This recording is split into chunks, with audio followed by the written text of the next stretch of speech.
unfolding right now. So what is front and center in your world? What's the situation right now that's going on in your head with the state of the world?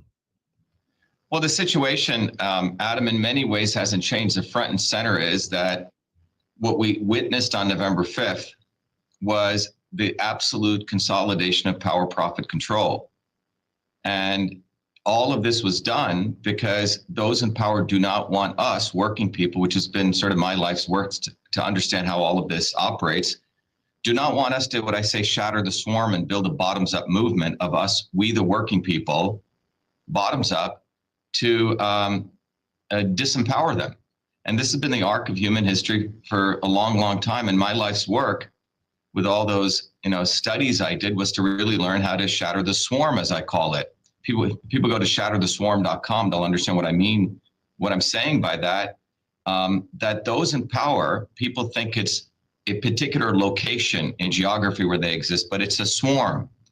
Very much in system science, we call it swarm intelligence, a set of people who are distributed, who work together, who have a telepathy in many ways. They may have from time to time seeming competitive interests, but when push comes to shove, they work together. So what's top of mind for me, Adam, is that, as a person who's been observing this since I was a 4-year-old kid and then becoming an activist who broke from both wings of the establishment when I came to MIT in 1981, I've been fascinated, but not just fascinated, but moved to how to figure out how to not only expose these people, because you have a lot of grifters. I like that tweet that you put out there. A lot of these quote unquote anti-Zionist grifters, they've jumped on board in the last 4 months, have really very little critical thinking, and have no interest in actually ending this. They want to essentially get clicks and views and generate their subscription revenue by talking about the abuse that's going on, the genocide in Palestine, and intentionally hide voices like mine because they do not want to give people a solution. So front and center is the fact that the selection of Trump this time reveals that the forces of the swarm have come absolutely together in one point, and they have created a multidimensional face to people of what I call the not so obvious establishment in each realm. Anyone thinking Booby effing Kennedy is about health and is not part of the establishment is absolutely naive. Anyone thinking Elon Musk cares about free speech when he has openly said that free speech does not equal free reach, which is what the statement that the ADL has said, is absolutely naive and wants to be abused again. Anyone who thinks that Tulsi Gabbard is anti-war when she has openly said that she was gung-ho for the invasion of Iraq after 9/11 and also gung-ho for the genocide of the Palestinian people after 10/7. And you can keep going on. And so the establishment of Trump, or the installation of Trump this time, has been to listen to the voices on the internet, which is what Peter Thiel does with Palantir. He's got essentially a big microphone that processes all the news that's going on and gives to the elites, say these words right now to keep the masses from building a bottoms-up movement and breaking away from you and rising up. And that's one role. And on the other hand, they are installing in the most vicious maniacs in power. And you can look at who they put in, I mean, just by the appointments. And all of this is being done in such a way to profit all those involved. I mean, if you looked at the election was basically a money laundering operation. $8 billion was spent. 3.5 went to Trump, 4.5 to the Democrats. Collectively, they spent about $65 a vote. When I ran, we got about 250,000 votes, and in this past election, and we only spent about 50 cents a vote. Bottoms up movement. And every quote unquote anti-Zionist grifter, and we need to call all of them out, Adam, intentionally wouldn't even whisper the name Dr.SHIVA. Whisper it. They would say anti-Zionism stuff as though they cared, and on the other hand, hold a big door open as though Trump was their savior. So that's what's going on, Adam. So I think we're on a precipice of a very, very important opportunity, particularly for real movements like ours and true independent journalists, not the people who are opportunists, and we can name all of them. And in fact, it's probably a good time to name those people. So that's what's top of mind. And what I thought would be good for your viewers to know is that this is not something that's theoretical for me. I've been in the center of this, participating in this, and I've seen how they have stolen, theft of my work, and then put a front face around it. So I thought it'd be valuable for people to get some of those factual pieces so it enables them not to be fooled, Adam. So I think it'd be valuable for people to hear that. So let me just give you sort of the background of all of this, right? If everyone listening to this, and I think you have a lot of good viewers who are very adept and smart, recognize that the viewers that you have an opportunity, hopefully from this interaction, to take their consciousness and expand it to actually get on the ground and help build that movement. So let me explain that. So if you look, particularly in the United States or globally, the swarm, as I like to call them, and you put some of their pictures up of some of them, right? Their intention is singular, and they are laser focused on this very, very particular goal. And their goal is to make sure that you, the average individual, the 8 billion of us, do not figure out a couple of very important things: how change actually occurs. The history of the human struggle shows that any change that's been significant, any type of freedom that you have, was never given to us top down. It has occurred through militant, bottoms up, vociferous movements, bottoms up, collective bottoms up movements. And those movements were done by everyday people's names are not inscribed. There's no statues for them. And they do not want people to understand that those movements have an opportunity, if you study them from a systems perspective, that offers us an opportunity to really understand how we escalate those movements to win. So in the United States in particular, unfortunately, the educational system has wiped a lot of this out of the history books. And you start around the late 1800s, it was the great upheaval. Working people in the United States, women and men, right here in Lowell, Massachusetts, there were massive, massive struggles where the everyday working person was treated like dirt, right? Children used to work in factories for 22 hours in horrible conditions. And eventually people got fed up with this. And many of these movements were led by women and men. And those movements by the early 1900s, in fact, the late 1800s, in 1886, these movements were demanding like basic rights. The elites in Haymarket, Chicago, hung 4 American workers for basically asking for the 8-hour workday. 7 American workers were gunned down by the National Guard in Milwaukee, Wisconsin.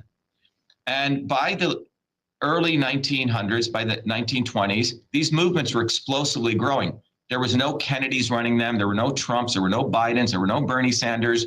There was no Tulsi Gabbards. There was no Jesse Jacksons. Bottoms up movements.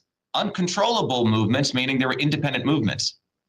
So in response to them, the swarm, the elites, the Zionists, were forced to throw these people some bones. So they gave them a little bit of Social Security. They built some highways and roads. And that was what was called a New Deal. Franklin Delano Roosevelt was not a hero. He did this to prevent his own overthrow. And since that point, up until the 50s, those in power never wanted to see such bottoms-up movements taking place. So they branded all those movements as quote-unquote communists, quote-unquote socialists, being driven from Russia. And so, in fact, a couple of American people were hung and incarcerated and left the United States. But between 1950 to 1970, the right wing did that, by the way, and the left and the right, between 1950 to 1970, wanted to dismantle in the thoughts of the American people ever building these bottoms-up movements. So all the bottoms-up unions were taken over by the Democrats and the liberals. And Wall Street and the Jared Kushners and the Donald Trumps and those characters, what you would call the right wing, took over Wall Street. And they worked hand in glove. And the singular goal was to make sure people could talk all the shit that they wanted. They could talk about oppression. They could write academic articles, about how you were being screwed. But they did not want you to get off your butt and learn this dynamic of what the elites had put in place. And that dynamic was to ensure that you would never rise up. And part of that dynamic was to make sure that you would create 2 versions, 2 heads of the swarm. 2 heads. The obvious establishment, which everyone could attack. the Clintons and the Bushes, so on, the Dick Cheneys that you could obviously see. But they created also the not so obvious establishment. The not so obvious establishment at that time started collecting the slogans that the people really wanted, you know, and hope with Obama, or, you know, our time has come. And you can keep down the list, you know, workers, we stand for the workers, like Bernie Sanders, or make America great, drain the swamp. You can keep going on. And this was coming out of Madison Avenue, watching what people wanted. And they would then anoint their individuals to speak these words, puppets. And the goal was to make sure people would get like a fly trap trapped to them, and they wouldn't build these bottoms up movements. And this has occurred at an increasing and relentless rate, particularly over the last 20 years. You can look at Obama, then you can look at Trump, right? Et cetera. And the goal was to make sure people were appeased by words. Now on the online medium, you even see it even more nuanced with quote unquote grifters. Suddenly, I mean, these people have no critical thinking. And I can name many of these guys who didn't even know what Zionism was. Suddenly, overnight, they get promoted. As you know, Adam, our views get suppressed, right? They get digitally caged, and theirs get overnight promoted. Overnight. And they speak the words of anti-Zionism, for example, but they would never unequivocally call out Trump. Always leave a little bit of the door open, right? And even idiots like Max Blumenthal, whose father is Sidney Blumenthal, okay? I mean, talk about a scumbag. Blumenthal will do this interesting analysis of Zionism, but then he's saying, oh, Booby, isn't Booby's appointment great? Booby fucking Kennedy. So that's what's going on. So the goal is, so if you understand from the arc of American history, is to make sure you do not get off the sidelines. You're constantly entertained watching stupid fights. It's no coincidence to have Trump going to UFC. This is to brainwash you to be entertained and to think Trump, Booby, Tulsi Gabbard, they're going to take care of it now for you. So for me, it's been very personal because, you know, I grew up in a caste system in India. The Indian caste system, Brahmanism, is no different than Zionism. By the way, the religion cult that Tulsi Gabbard follows, right? The Hare Krishnas, they're all into the caste system. I mean, she's as Zionist as you can get. Brahmanism equals Zionism. The concept of a few set of people should rule over the rest of us. It's a political ideology. And then they throw in some religion into it. So for me, it's been a very personal issue, Adam, trying to figure out how we, you know, understanding how the few control the many. And that's what Shatter the Swarm, that video everyone should watch. But more importantly, to understand how we change things. So I've always built in bottoms up movements. I never believed in the electoral process. When I decided to run against Elizabeth Warren in 2017-18, I initially ran as a Republican. And you guys can look that up. We had a very funny campaign which said only the real Indian can defeat the fake Indian. And we are the ones who did some performance art on that, right? Because ultimately you have to move people to understand concepts. And the concept there was that Elizabeth Warren, which is part of the Democratic left, has nothing to do with working people, that she is part of the liberal bourgeois. And this is something that everyone needs to understand. The Democratic Party, remember, the elites have these two obvious wings, the Democratic Party and the Republican Party. Think of that as two shoulders of a bird. But then they have the wings that have to flap to manipulate people. The right wing had people like the Tea Party, right? Ron Paul would once in a while say something interesting. Or the left wing had people like AOC, Bernie Sanders, Jesse Jackson. These people would talk anti-establishment stuff against scripts given to them. But at the end of the day, they would always lead people back to the wings. So when you looked at Elizabeth Warren, she's the epitome of the left wing of the Democrats. Talks a big game. But at the end of the day, she represents the elite. So what's happened over the last several, particularly since 1970 till today, is that the Democrats, the swarm, instructed the Democrats that you are not going to really support workers. And by the way, whenever you say workers unite, working people to get together, they always try to brand that as communist, when it is the essence of America. If you go look at the history of America between 1900 to 1970, these bottoms-up movements, not controlled by some other forces, are the ones that conducted 11,000 strikes, 250 million people in those strikes in the United States. As the American GDP grew during that period, everyone's wages grew because people, the swarm knew not to fuck with people. But between 1970 till today, there are no more people fighting for the working people because the Democrats and Republicans united. And at best, you've had maybe 900 strikes, maybe 2 million people. So there is no one representing the bottoms up people. This is why the cost of living has gone up exponentially since 1970 and lifespan is going down. So when I ran in 2017, we did a frontal assault on the liberal wing of the Democratic Party, which was Elizabeth Warren, and we exposed her lack of integrity in a very funny way, the fact that she's not Native American. We forced her to take the DNA test. Then Trump came in. I offered my $10 million building if you take the DNA test. You couldn't leave Massachusetts without seeing one of our signs, real Indian, fake Indian. And it was a Republican Party which didn't want me to run, even though I ran as a Republican, so I had to run as an independent. We got on the debate stage, we got all the, this is for US Senate, all the credentials to get on the debate stage, and the Republicans and Democrats colluded against us. Then in 2020, this is where it gets interesting. And this is, everyone needs to, if you listen to the lessons that we learned in 2020, it'll completely expose Trump and the Democrats for what they are. So here in 2020, I decided to run against for Senate as a Republican in the Republican primary, which is held on September 2020. And if any of you came to Massachusetts then, you could not leave Massachusetts without my picture up there with Dr.SHIVA for US Senate. We'd raised close to $2 million in a primary, 3,000 volunteers on the ground, all working people, no paid volunteers. And the Republicans were scared shitless that I was going to win. So they run a guy against me who they have to give money to him, Adam, $250,000. And this guy maybe had one lawn sign up. We had 25,000 lawn signs, huge billboard ads on the major highway. And the word on the street is Dr. Shiva is going to win by a landslide, all done bottoms up. So what happens on September 20th? September 1st, 2020, which is a Republican primary, the votes are coming in. Well, in one of the 9 counties in Massachusetts, Franklin County, hard working class people, I win by 10 points.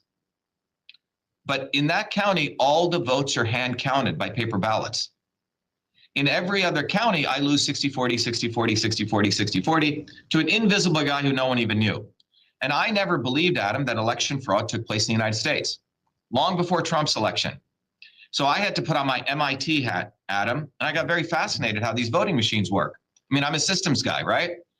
So I get all the voting manuals and I file a FOIA because I learned something interesting.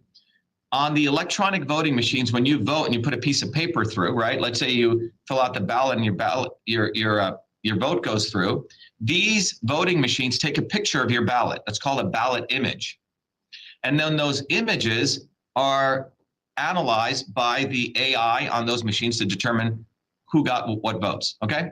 So by law, a law that was passed by a Democrat majority 50 years ago, which is 52 USC 20701, which says records preservation, that all records in connection with a federal election must be preserved for 22 months. So I go over to the Secretary of State's office with a video camera with one of our volunteers, and I said, hey, we'd like those ballot images. So this is, remember, this is still the primary, and I had moved my campaign to a write-in campaign because we had such broad support. Well, the Secretary of State comes to the window, one of their representatives says, oh, we deleted those ballot images. We don't have to preserve them. So anyway, I said, well, you have 10 days to respond. 10 days later, I get a letter which basically says, we don't have to preserve ballot images. I said, show me the law. They send me some random PDF file, which has nothing to do with the law. I said, you violated the law. This election is null and void. So this is September now 23rd, Adam, 24th. And I put out a tweet on Twitter. At that time, Jack Dorsey was running Twitter, and his general counsel was Vijaya Gade, an Indian woman, completely rabid Indian woman, okay? Nuts, okay? So I write a tweet which says, Massachusetts deleted 1.2 million ballot images. This election is null and void. It goes viral. By the way, at that time, Adam, I'd do a tweet, I get 100,000 retweets, 20, 30, 40, 50 million views. Because it starts going viral. And right after that, I get thrown off Twitter. Immediately, that tweet is taken down.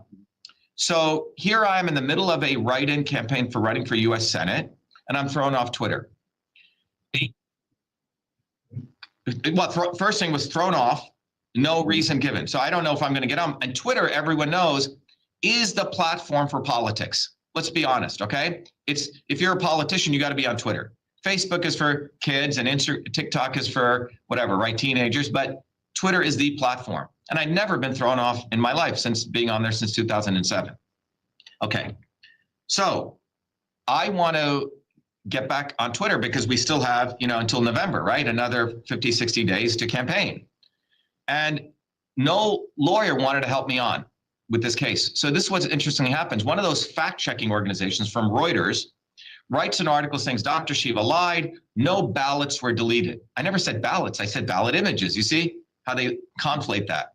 And however, in that article, there was a blessing in disguise. The idiot who was attacking me said, we did call the Secretary of State's office, and they told us they had contacted Twitter to have Dr. Shiva removed.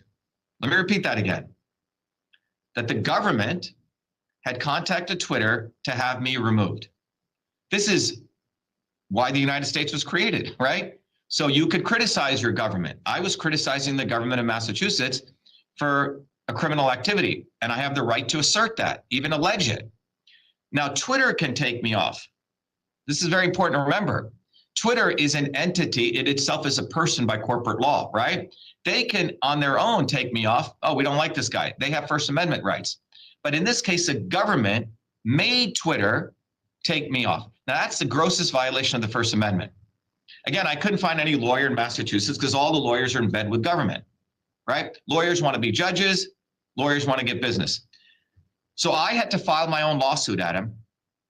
I'm an engineer, reasonably intelligent. I never filed a lawsuit. So I had to figure out the law. And I filed the lawsuit, and I asked, not only did I file a lawsuit against the government of Massachusetts for my First Amendment violation, but I also filed what's called an injunction. So you can file a lawsuit, but then you can say, look, I need an emergency, this thing to be heard right now.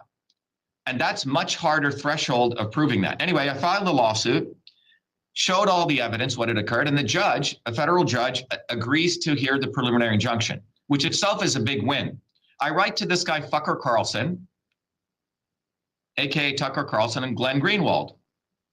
And think about this. A federal candidate for US Senate has been thrown off one of the most important platforms in the midst of his election campaign. And I have proof that this was done by the government. Nothing. And I have Fucker's personal email address. He does nothing. Anyway, we go into the lawsuit, so I had to represent myself on October 2020. And it gets even more interesting. I cross-examined the social media director of the government along with the judge. And we say, how did you decide to throw me off? And this young woman who was scared to be thrown in jail for perjury reveals everything. She said, oh, we saw Dr. Shiva writing that ballots were destroyed, which I never said. I said ballot images. And then the judge said, what did you do? Well, we didn't like that.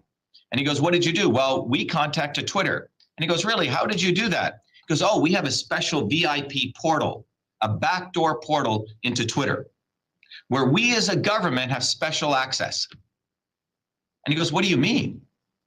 He goes, oh, we have it's a special portal. And he goes, what did you do? Well, we said he was doing this. And he goes, what did you hope? Well, we hoped they would take him out.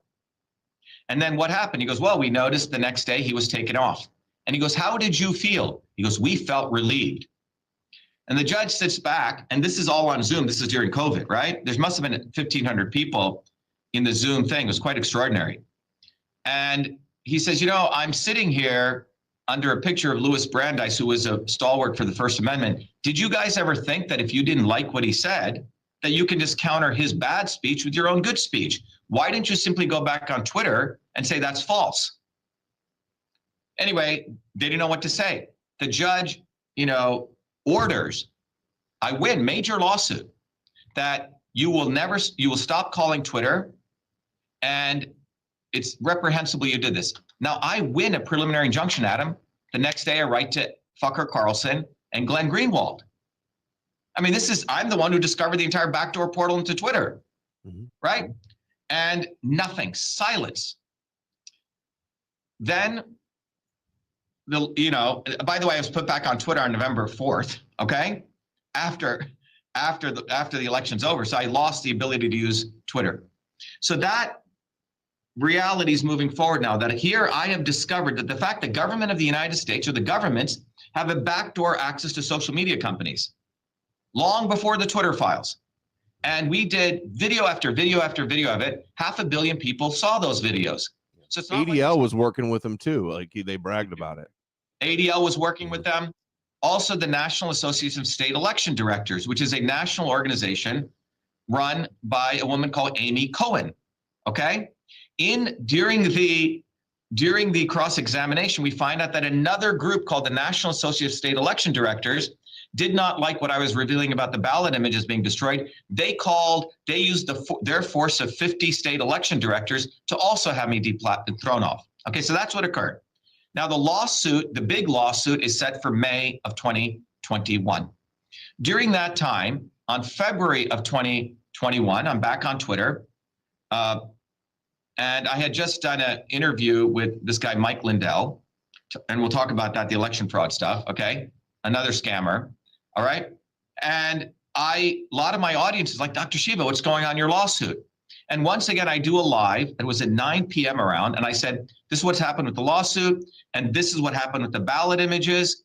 And right when I mentioned ballot images and the woman of the Secretary of State, boom, I'm deplatformed within 17 minutes, Adam, of doing that video. It was a bot was watching what I was saying. This platform where? On Twitter, permanently. On Twitter again, okay. Yeah, so first I was thrown off. The judge ordered me to go back on, which Twitter put me back on November 4th. And this time I'm deplatformed permanently. Permanently. So I go back into federal court again by myself. And the judge now says, I want to give you reprieve, but you got to bring Twitter in. Remember, I was going after the government, Adam, not after Twitter. There were lawsuits filed against Twitter, but I'm going after the issue that the government was the one who has this backdoor portal. So the judge now orders Twitter in. Remember, the first lawsuit was me against 3 Harvard-trained lawyers. Now Twitter comes in. They have their lawyers, and then this other organization run by Amy Cohen. So it's me against 3 defendants, 7 lawyers.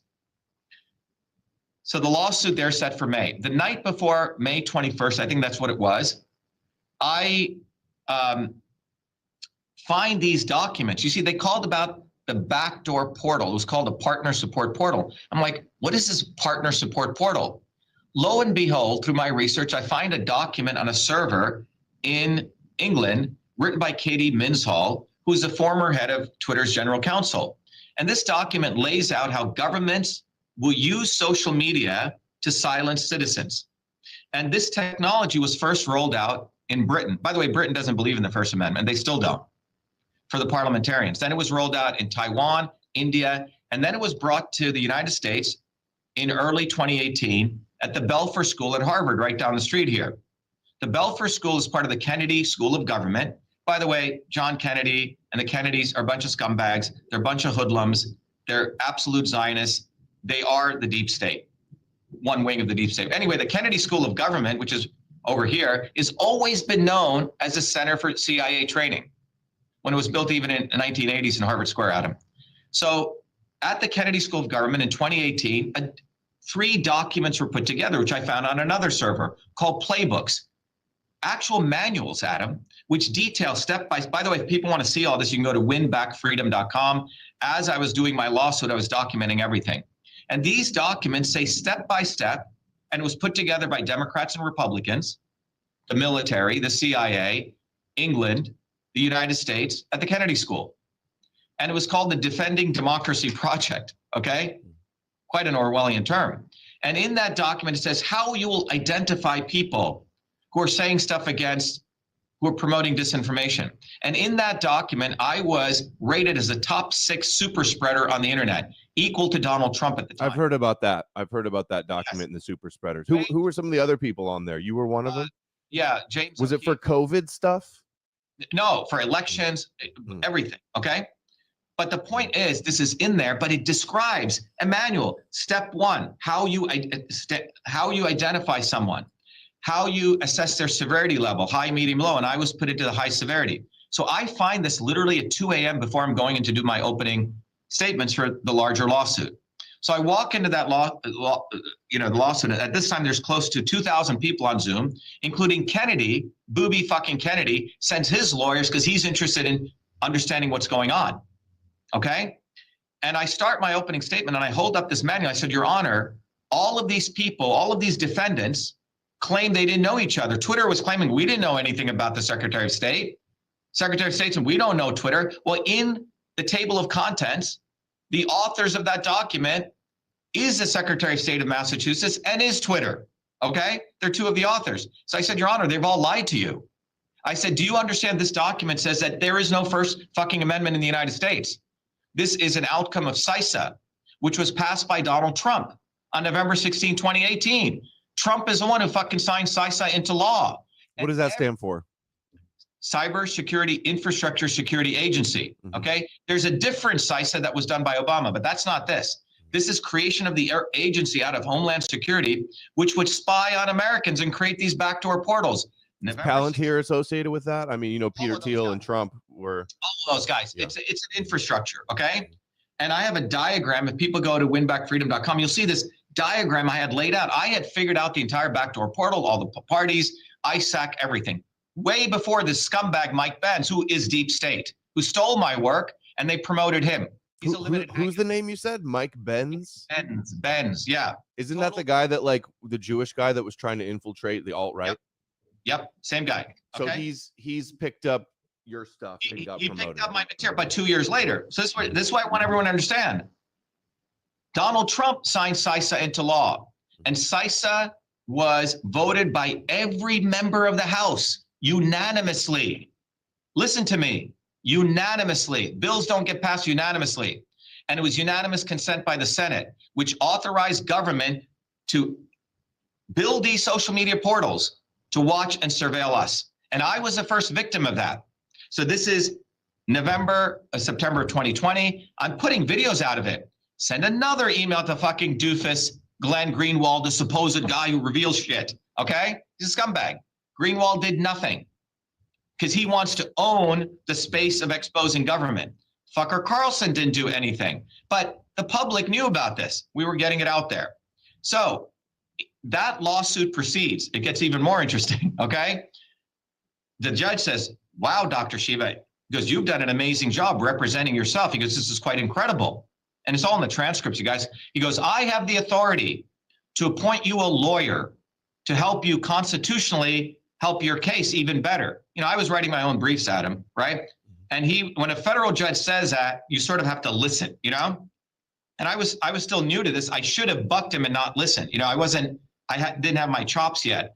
Anyway, the lawyer he appoints me is a guy called Howard Cooper, another Zionist lawyer. And he didn't tell me that he was representing Dershowitz at the time, who was in the case against Jeffrey Epstein. So Cooper's job was to help me win this case against the government, right? And that case was set for July. 7 weeks. Now you got to understand, I'm doing all my fucking briefs and I'm learning the law myself. I've never written this kind of stuff. So 7 weeks, this guy is supposed to write up all the briefs and make it tight. Well, 3 days before they're due, I'm like, and throughout, I'm like, Howard, how's it going? And he goes, you know, Shiva, if I were you, I would drop all the claims against the government. Just get back on Twitter. You'll be the first guy put back on Twitter. You'll be a hero for the American public. And I go, Howard, what the fuck are you talking about? I said, this is way beyond me getting on Twitter and being a hero. This is the goddamn government of the United States has violated the First Amendment. And that's why my parents left India to come here. What are you talking about? Anyway, he said, well, it's my way or the highway. So I had to fire him, 72 hours left, and he had done nothing, Adam. So I had to write close to 2,000 pages of briefs by myself, submit them. And this time the judge is flipped. And he's attacking me for why did I fire my lawyer? And interesting enough, there were a lot of Zionist lawyers. It's quite fascinating, okay? And these lawyers are like, wow, Howard was a great lawyer. Why did Dr. Shiva fire him? And I went into this pit of vipers. It was by being crucified. So the judge had hoped that I would just go back on Twitter and be a good, house slave and move on my merry way. Because the evidence I had was so powerful, showing the government had a direct communication to Twitter. Twitter would not have thrown me off were it not for the government. That's the test. Twitter could have thrown me off on themselves. Very important.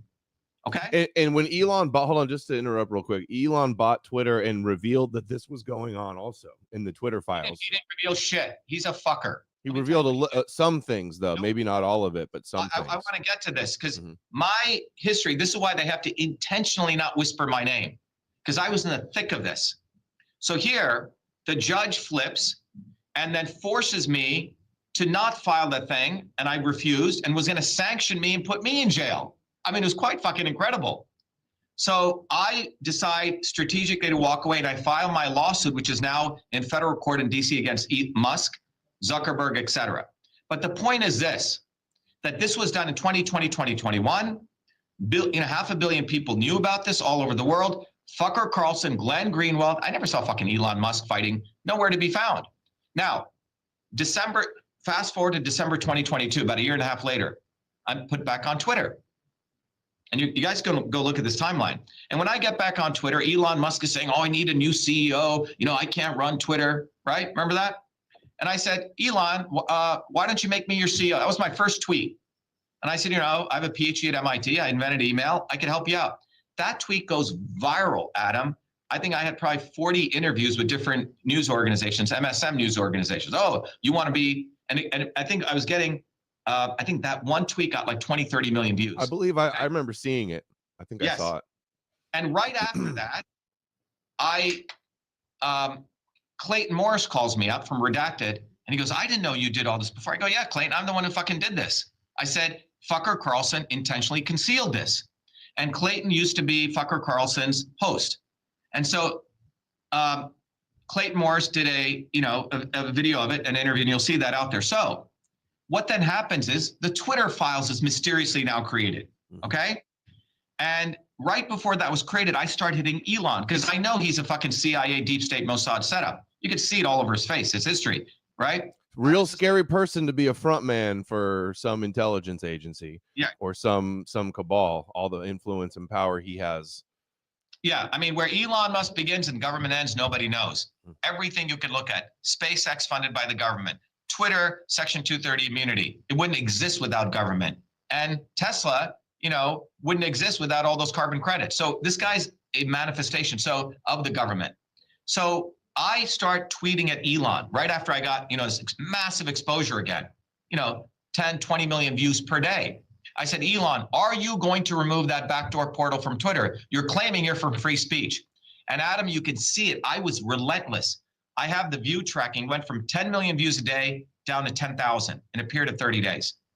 Absolute digital cage. Then Clayton Morris, which is also up there. Remember when he did his Twitter files and his first Twitter space with all those other fools, you know, acting like they're fighting for free speech? Whose first space? Twitter space. It was the first Twitter space Elon did. Okay. Where he's talking about Twitter files. And in that space, Clayton Morris, I think there's like 1 million people on. And Clayton Morris says, Elon, Dr.SHIVA in his federal lawsuit exposed the fact that there's a backdoor portal into Twitter. You are claiming you're for free speech. Are you going to take it down? And Elon acts stupid. He's a fucking actor. He says, oh, that sounds like Big Brother. I'll get back to you on that. Silence. Never got back.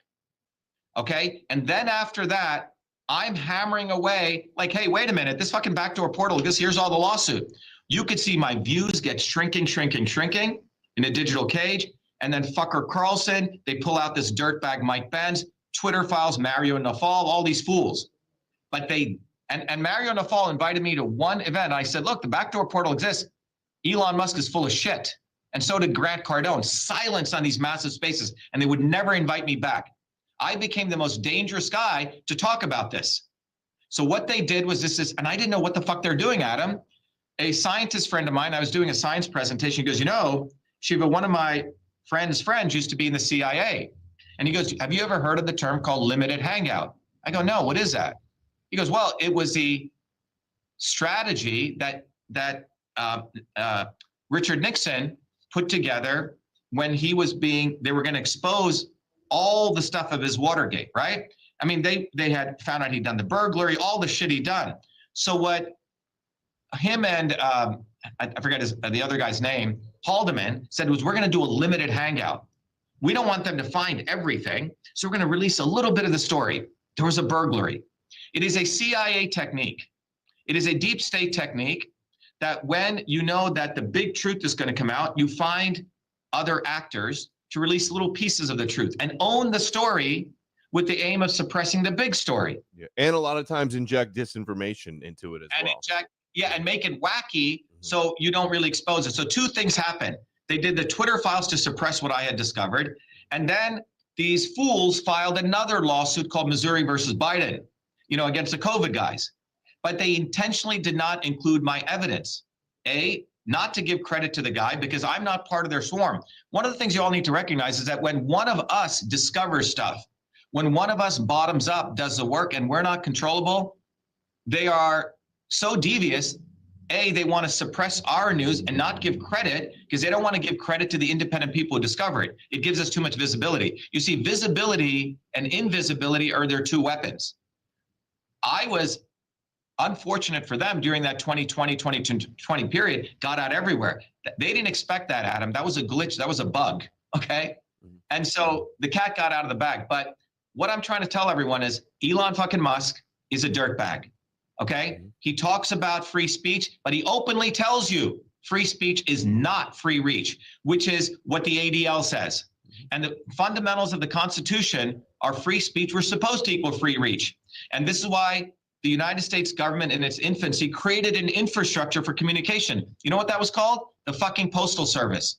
The United States Postal Service, people diminish it, was created as an infrastructure long before wires and electricity to make sure every citizen could communicate with pennies. And if you opened up a letter, if any postal worker, they had a separate police force, was 22-year sentence in prison. Now, as the inventor of email in 1997, when email became a public tool and I saw social media, I went to the Postal Service. I said, you know what? You guys should offer a public email service so we're protected by the laws of the United States. But what has been going on, Adam, is that there's been a process where government infrastructure, which is protected by the Bill of Rights, is being outsourced to private companies. Very, very clever. So we don't have any more rights. So surveillance is being outlawed to Starlink. Starlink just got a $2 billion grant from the Pentagon. Social media infrastructure, which is our infrastructure, mail infrastructure, outsourced to private companies. Private companies can deplatform you, but the government can't. The government can't say, oh, Adam, we're going to throw you off the Postal Service. No, you have First Amendment rights. So this is very subtle. This has been going on. So what the Elon Trump, as I like to call them, is the pinnacle of government and big corporations coming together. This is what's called state capitalism. This is what we attack China on. China is state capitalist.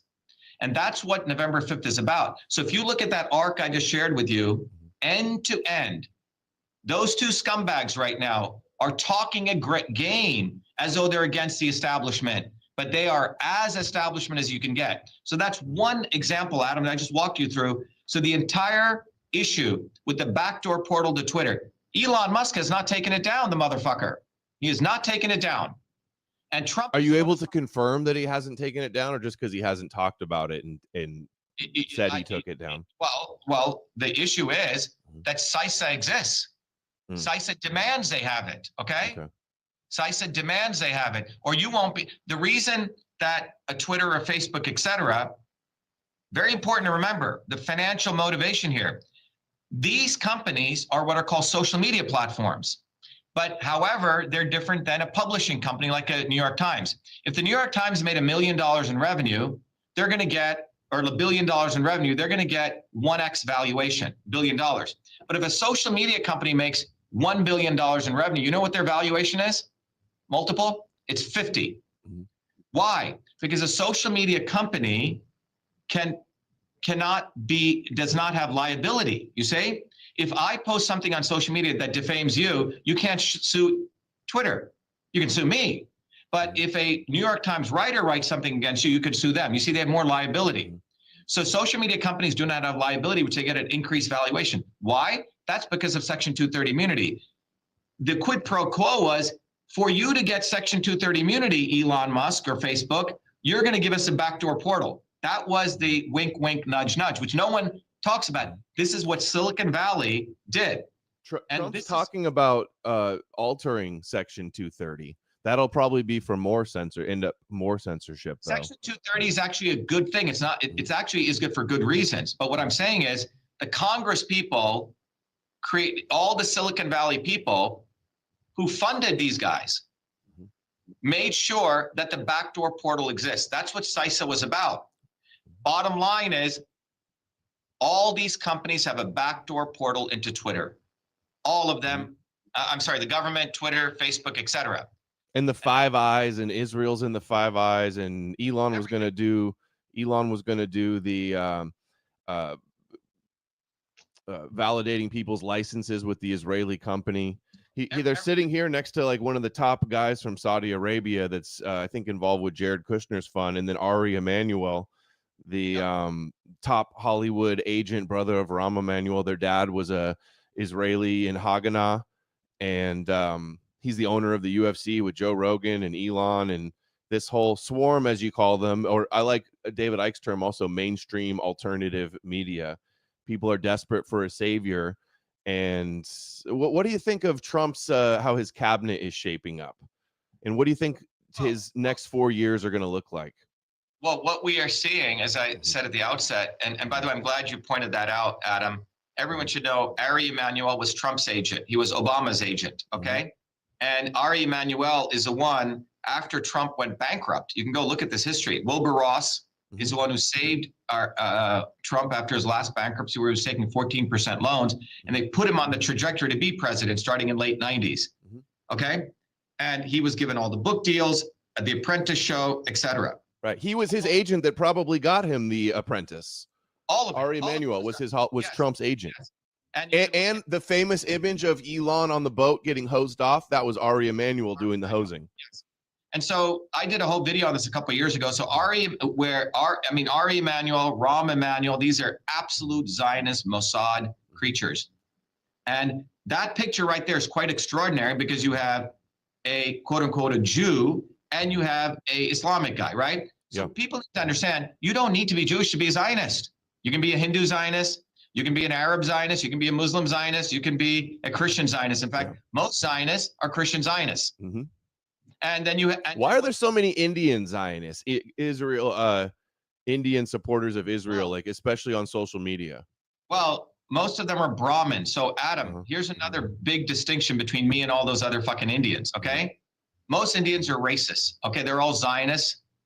You know, remember I told you there's a caste. They hate Islam. Is that why? Because they don't like Islam? Well, it's even deeper than that. Let me explain. India has a caste system.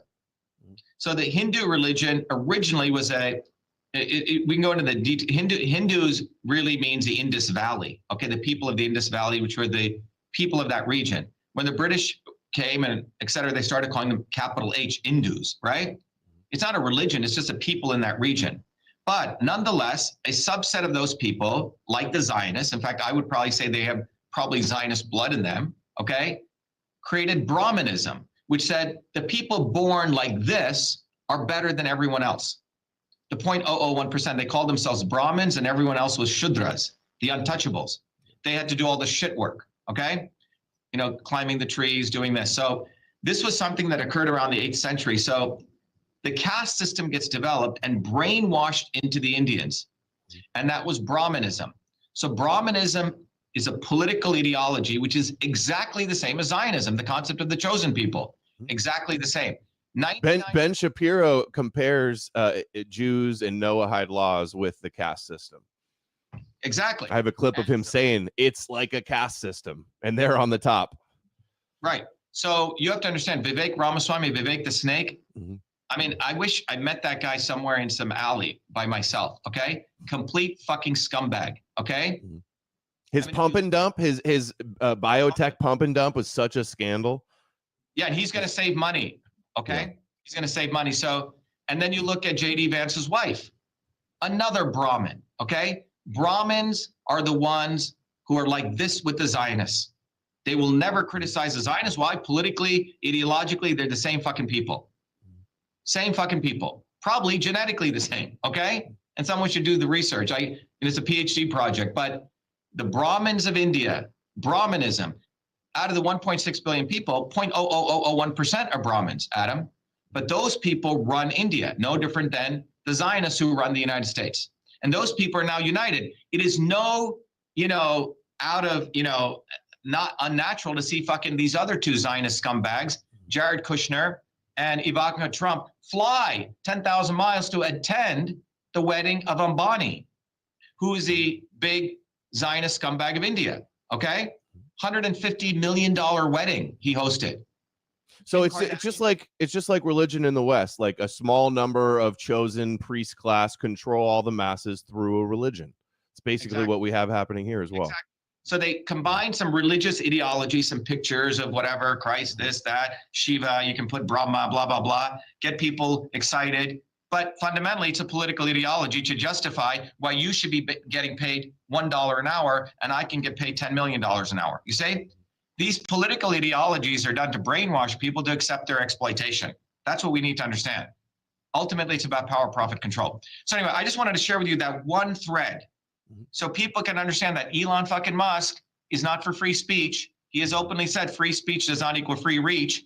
He knows about me. He knows that he continues a backdoor portal, and he does this for Zionism, and he does this for the swarm, period. He's completely aligned with Trump now. So like the pro-Trump people, as soon as he bought Twitter, the pro-Trump, the MAGA shills were the ones getting boosted and promoted and making all the money, and the other ones are don't get the same boosting. So it's like deboosting, shadow banning, suppressing their agenda. Of course he's doing that.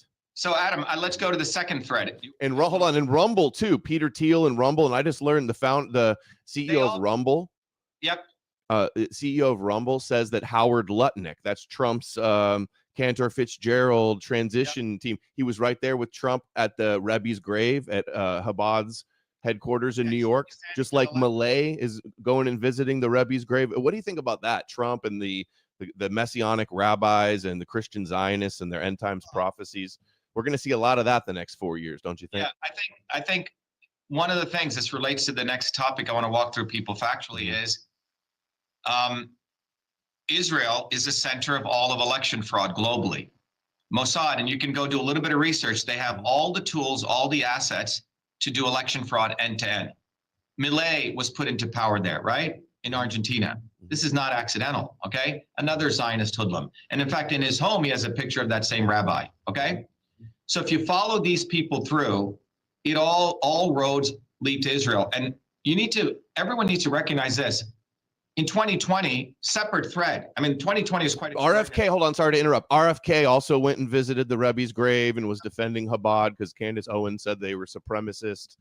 And he says Palestinians are the most pandered. He's an ultra-Zionist. These anti-Zionist Trump grifters are all taking their wins and being placated. And they go, well, at least they're Christian. So, at least they're Christian and they're not the left, but they're ultra-Zionist, a cabinet full of Zionist fanatics. Even you see the Department of the Secretary of Defense is like on video talking about wanting to rebuild the third temple, just like Malay did as well. Yeah, I mean, it's nuts. Peter Hegseth stuff is, I mean, so I just walked, I hope everyone understands, Adam, I walked them through this backdoor portal. I discovered it in 2020. We got the word out, and there was active suppression of that news by Fucker Carlson, Glenn Greenwald, and then they did a limited hangout. Everyone see that pattern? You see what I'm saying? And now they're trying to act as though they stand for free speech. This is a big psyop. Let me go to psyop number 2. Look at Elon about to buy InfoWars too. Did you see that? Speaking of like the Tucker, Alex Jones, Joe Rogan, now Elon's going to bail out InfoWars. The whole thing is they have recognized, and this is why people need to study system science. In system science, you understand that you create the obvious piece, and then you create the not so obvious piece. You say, so all of these social media platforms, including Truth Social, Rumble, all of those, all the data is being fed right into Palantir. So Palantir right now can watch this conversation, look at all the people that are joining, create profiles as an instant, and probably watch in real time which of my messaging is working, and then send it over to Trump. Okay, so for example, there was the head of Palantir bragged that they ran some operation like this to quell like a right-wing movement in Europe, I believe it was. Yeah, it's a You know what I'm classic talking about? Yep, it's a classic. I forget where it was. I think Estonia. I forget where it was. It was one of those small. But the goal here is to always understand where the masses are moving. The commandment of the swarm is to make sure people never build a bottoms-up movement. So you watch what messages hit among them, hijack those messages, anoint your actors, and make sure they push it out and boost them, even at the anti-Zionist issue. So if you now talk about election fraud, so remember I talked about the ballot images, Adam. So I got heavily involved in understanding the ballot images, how they work. I was teaching a class in our center here on November 5th, 2020. Guess who calls me? Gets my phone number, Mark Meadows. He was chief of staff for Trump. And I say, Mark, what's up? He goes, oh, Dr. Shiva, we really like the work you're doing. If people look between September to November, I was the one who was doing all this very deep mathematical analysis, exposing what happened in Michigan, what happened in all these different states. And those videos went viral. So I said, Mark, I said, if you give me all the data that the RNC has, I said, I can expose all the election fraud. He goes, okay, Dr. Shiva, we're going to get you that data. Remember, this is November 5th, when you have to move quickly, right?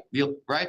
So then 2 days later, Rona McDaniel's office calls me because I'm like the election fraud rocket scientist doing all this work. I said, give me the data.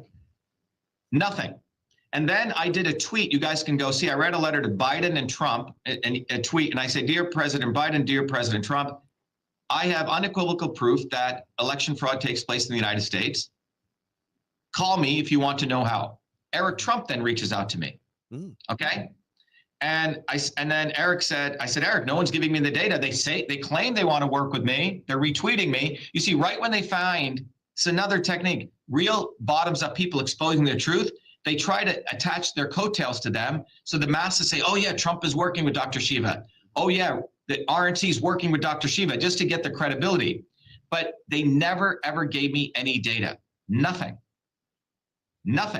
And what I uncovered through that entire process, the Arizona Secretary of State, the Senate hired me, and I didn't take any money, Adam. And what I found out was that the signature verification process is highly fraudulent. And I found out the ability they can flip votes on machines. That's when Mike Lindell starts calling me. And Mike starts putting me on his shows. And this is where the disinformation occurs. Mike starts talking about wackadoodle shit with a guy called Jeffrey Fulia, whose name is Jovan Pulitzer, who's a complete plant.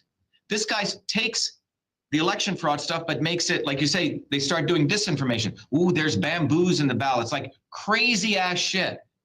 That's not true. And he gets funded heavily, makes millions of dollars. Didn't he lose a huge lawsuit against the one voting company? What's their name? Dominion. Right. And yeah, Tucker too. Tucker lost something to them also. Yes. Isn't that had something to do with why he was fired from Fox, right? Well, let me tell you why he was fired. You have to understand there is what you see. They actually create fake martyrs, Adam. But let me just tell you that there are real election fraud issues. And I should write a book on this. But the first phase of election fraud begins who they give visibility to. How do you suddenly create a Vivek the Snake out of nowhere? Overnight, boom, we're going to put him on there, right? Who do you give visibility? Then who do you get on the ballots? I mean, we got on a ballot in nearly every state with less than $100,000, okay? They didn't think we would do it. The next thing is ballot access. After you get on the ballot, they deny you debate stage access, third level of election fraud. If you make it all over all those things, which is what I did in Massachusetts, then what they do is they have the ability to manipulate the signature curing and flip votes. And that's where Mossad is involved. Mossad does all of this. So all of this I uncovered, exposed. Hold on. Mossad has bragged, and it's been revealed also that they interview it in not just America, but in other countries around the world as well, with their bots and with tech and with all types of stuff. Yeah, if you look at the work of James Borfman, who wrote in The Nation, he did quite a stellar piece of work. So when you tell this to magatards, they go, oh, yeah, elections are fraudulent. And I say, do you know? Because I did the work exposing that Trump's election was stolen, okay? And all the MAGA people loved me. I'm their fucking hero, right? But Mike Lindell and these other people took that information and they made it wackadoodle so the left could attack them. Do you see what I'm saying? They take real findings and they do disinformation. Now, so then you have to go back to 2016. as I was doing this research, Adam, I said, you know what? If elections are selections, that means Trump was also selected. And the MAGA people didn't want to hear that. There was significant amount of evidence that Hillary Clinton had that her election was stolen. And then she talked about it. And if you notice, then she went quiet, nothing. And the reality was that Netanyahu in Israel was negotiating. And through Roger Stone, they negotiated with Trump. And this is all in the warrant that was released in a FOIA request that I think James Barfman did. I forget his last name. And what he found was that, remember when Roger Stone was taken from his house, there was a warrant issued. This is in Florida. In that warrant is details, the actual details of how Netanyahu, through an intermediary, was contacting Stone to negotiate with Stone to tell him, look, we will win the election for Trump if he does the following: move the embassy to Jerusalem and fuck up the Iran nuclear deal. And that's why Trump was put in. A deal was made with Israel. Israel did the election fraud for Trump. So if you believe elections are selections, and this is, as a scientist, Adam, I have to look at the facts, and I go with where the facts lead me. So Trump was anointed in 2016. Why? Because the American working class was done with Obama. Obama for 2 years printed $8 trillion. He said he was going to go against Wall Street. What did he do when the bank failures took place? He bailed out Wall Street. So the working people in this country were tired of Trump. And 57% of people voted for Obama, voted for Trump. Quite interesting. So Trump was anointed. Now they need a white guy. Okay? They need a white guy and they gave him Madison Avenue slogans: drain the swamp, which he didn't do; lock her up, which he didn't do. He locked up his own people, and they're still locked up. He didn't give them any type of financial legal assistance, nothing. Dirtbag. And it was also like Israel's NSO group and Cambridge Analytica and a bunch of those companies helped, and the consultants Birnbaum and Finkelstein, who also work with Likud and Netanyahu. And that's interesting what you said about Roger Stone being involved with the election, because I've covered an article from 2020. It's Times of Israel. Redacted FBI documents hints at Israeli efforts to help Trump win. Roger Stone, in a declassified email, said that with a guy in Jerusalem, said, if Trump is going to lose if we don't intervene. And it was Jerome Corsi who was working with Alex Jones at the time, and Roger Stone. Exactly. Yeah, of course, just dangerous, man. Complete. So James Bamford, the Trump campaign's collusion with Israel, the nation. Everyone should read that wonderful article. Okay, and that article's buried. But the bottom line is James Bamford. Okay, so James Bamford exposes, because he went and got the FOIA, and the Russia hoax. Mueller was a hoax within a hoax. The Russia hoax was I mean, this is how Mossad works. A limited hangout focusing all on Russia and ignoring the Israel role. To make Trump look like he was a martyr. But I do think that there's a element of Israel and Russia that are working together. No, also. Definitely. I agree with you, because the data that he got was from Russia.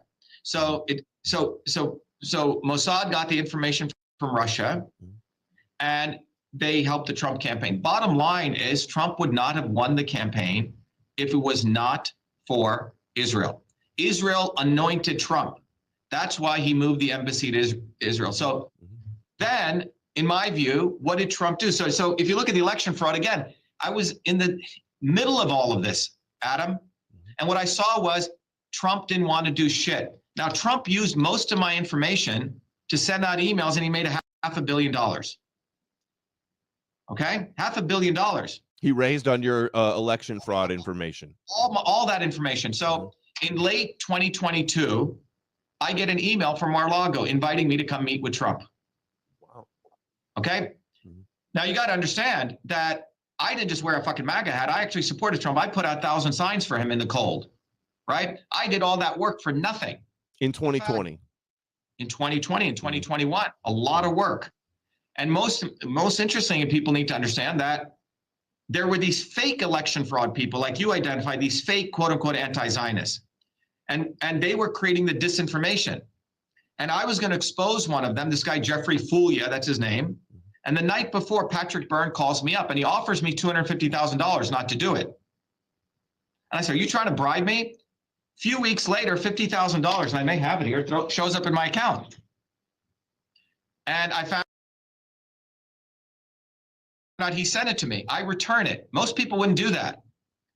You see, what I'm trying to say is they actually are creating fake election fraud, so the opposition can attack it. And to so who is Byrne working for then, if he's offering you bribes? I don't know who the fuck he's working for. Okay, but the bottom line is this: that I was in the middle of the backdoor portal to Twitter. They concealed my work. I was in the middle of the real election fraud work, all of it. And you can go see the analysis. It was like 3 fucking other PhDs I did, Adam. And the fake people come and they do the disinformation purposely so they could own it, because I'm not controlled. I'm not owned by any of them. You see, they don't want to give visibility to the guy who does the real work. Now, so what happened with the election fraud is I go to meet Trump. So first of all, Trump invites me, and we had I remember in 2021, I was thinking about running for governor, and the night before, Trump had endorsed a guy called Dirty Deal, Jeff Deal, in Massachusetts, who was part of conducting the election fraud against me. And so I had my assistant respectfully write to Trump, and 99.99, probably 100% of people would have gone and sucked off Trump's cock. Okay, we were, oh my God, I just got invited by Trump. So I had Michelle write a letter back, and I said, dear President Trump, we respectfully decline to come. You endorse someone who conducted election fraud. You must, take that back. Anyway, all my MAGA friends are like, oh, Dr. Shiva, you're so critical. You're always too critical to people. Why don't you meet with Trump? He's playing fifth dimensional chess. You understand? He's got all this other shit going on. Yeah. Anyway, I was in Miami several weeks later, and I got another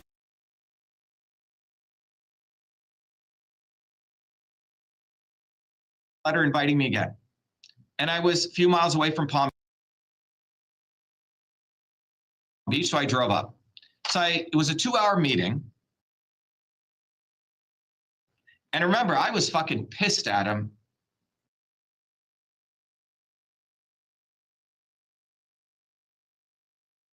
You have to understand, I've had the chance to meet some of the greatest, what you would call, quote unquote, high level people. So I'm not moved by this, but I go into Trump's room, and guess who's walking around? Susie fucking Wiles. Susie Wiles, who's now his chief of staff, was his handler, was the head of Ballard Communication. And Trump's in a little small room who looks very frail. I was quite surprised. He looked like an out of work actor in his back room. And during those 2 hours, it was always, oh my God, Dr. Shiva, you're the smartest man in the room.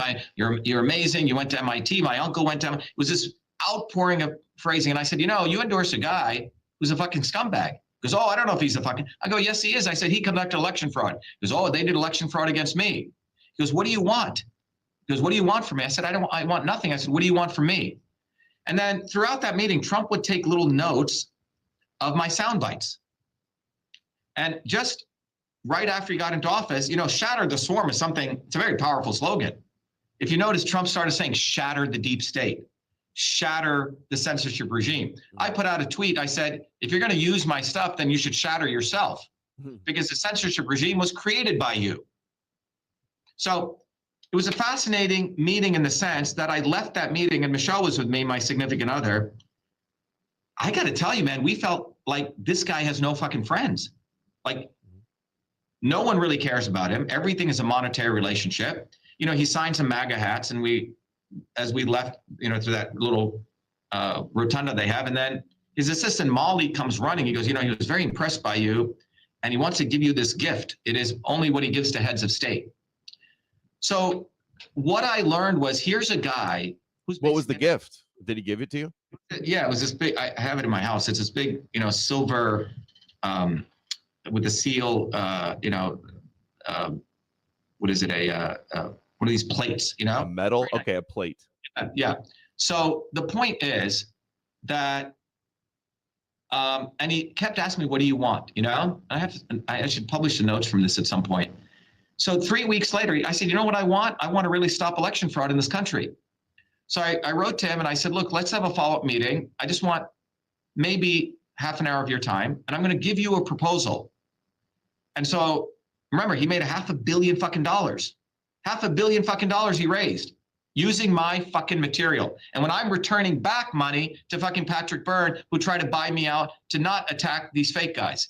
So I said, look, we need to have an election integrity institute, a real institute. I said, the opposition has MIT, Harvard, the Belfer School. Anytime you talk about election fraud, they write these scholarly papers attacking you. I said, look, I'm a PhD. I will put together a team. And I gave him 5 slides. I said, this is what we need to do. Susie Wiles is in the back, and he's sort of signaling to her. She must have been saying, don't do it. And then Trump did nothing. He diverted me to random fucking idiots, didn't want to do anything. Now, a recent book came out saying, what happened to that $500 million? He only spent $9 million of that $500 million, Adam. What happened to the other $491 million? Okay? That's election fraud. So if you want to talk about election fraud, I know how to solve it.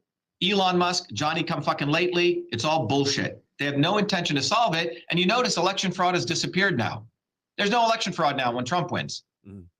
There's no election fraud. There's no fucking election fraud. They talk a little bit about here and there, but there's no election fraud. He won fair and square. And this brings me down to the issue that we talked about. The Democratic Party was branded as a party of the working people, right?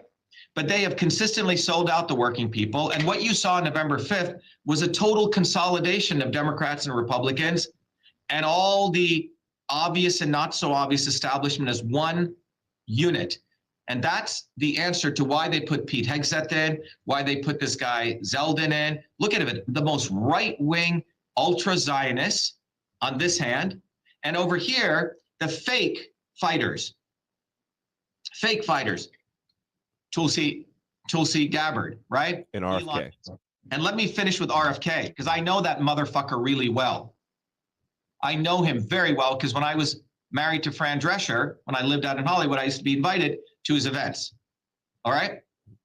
This guy, his entire family, all these, oh my God, the JFK files. Fuck the JFK files. You're talking about one wing of the swarm is a mobster against another wing of the swarm.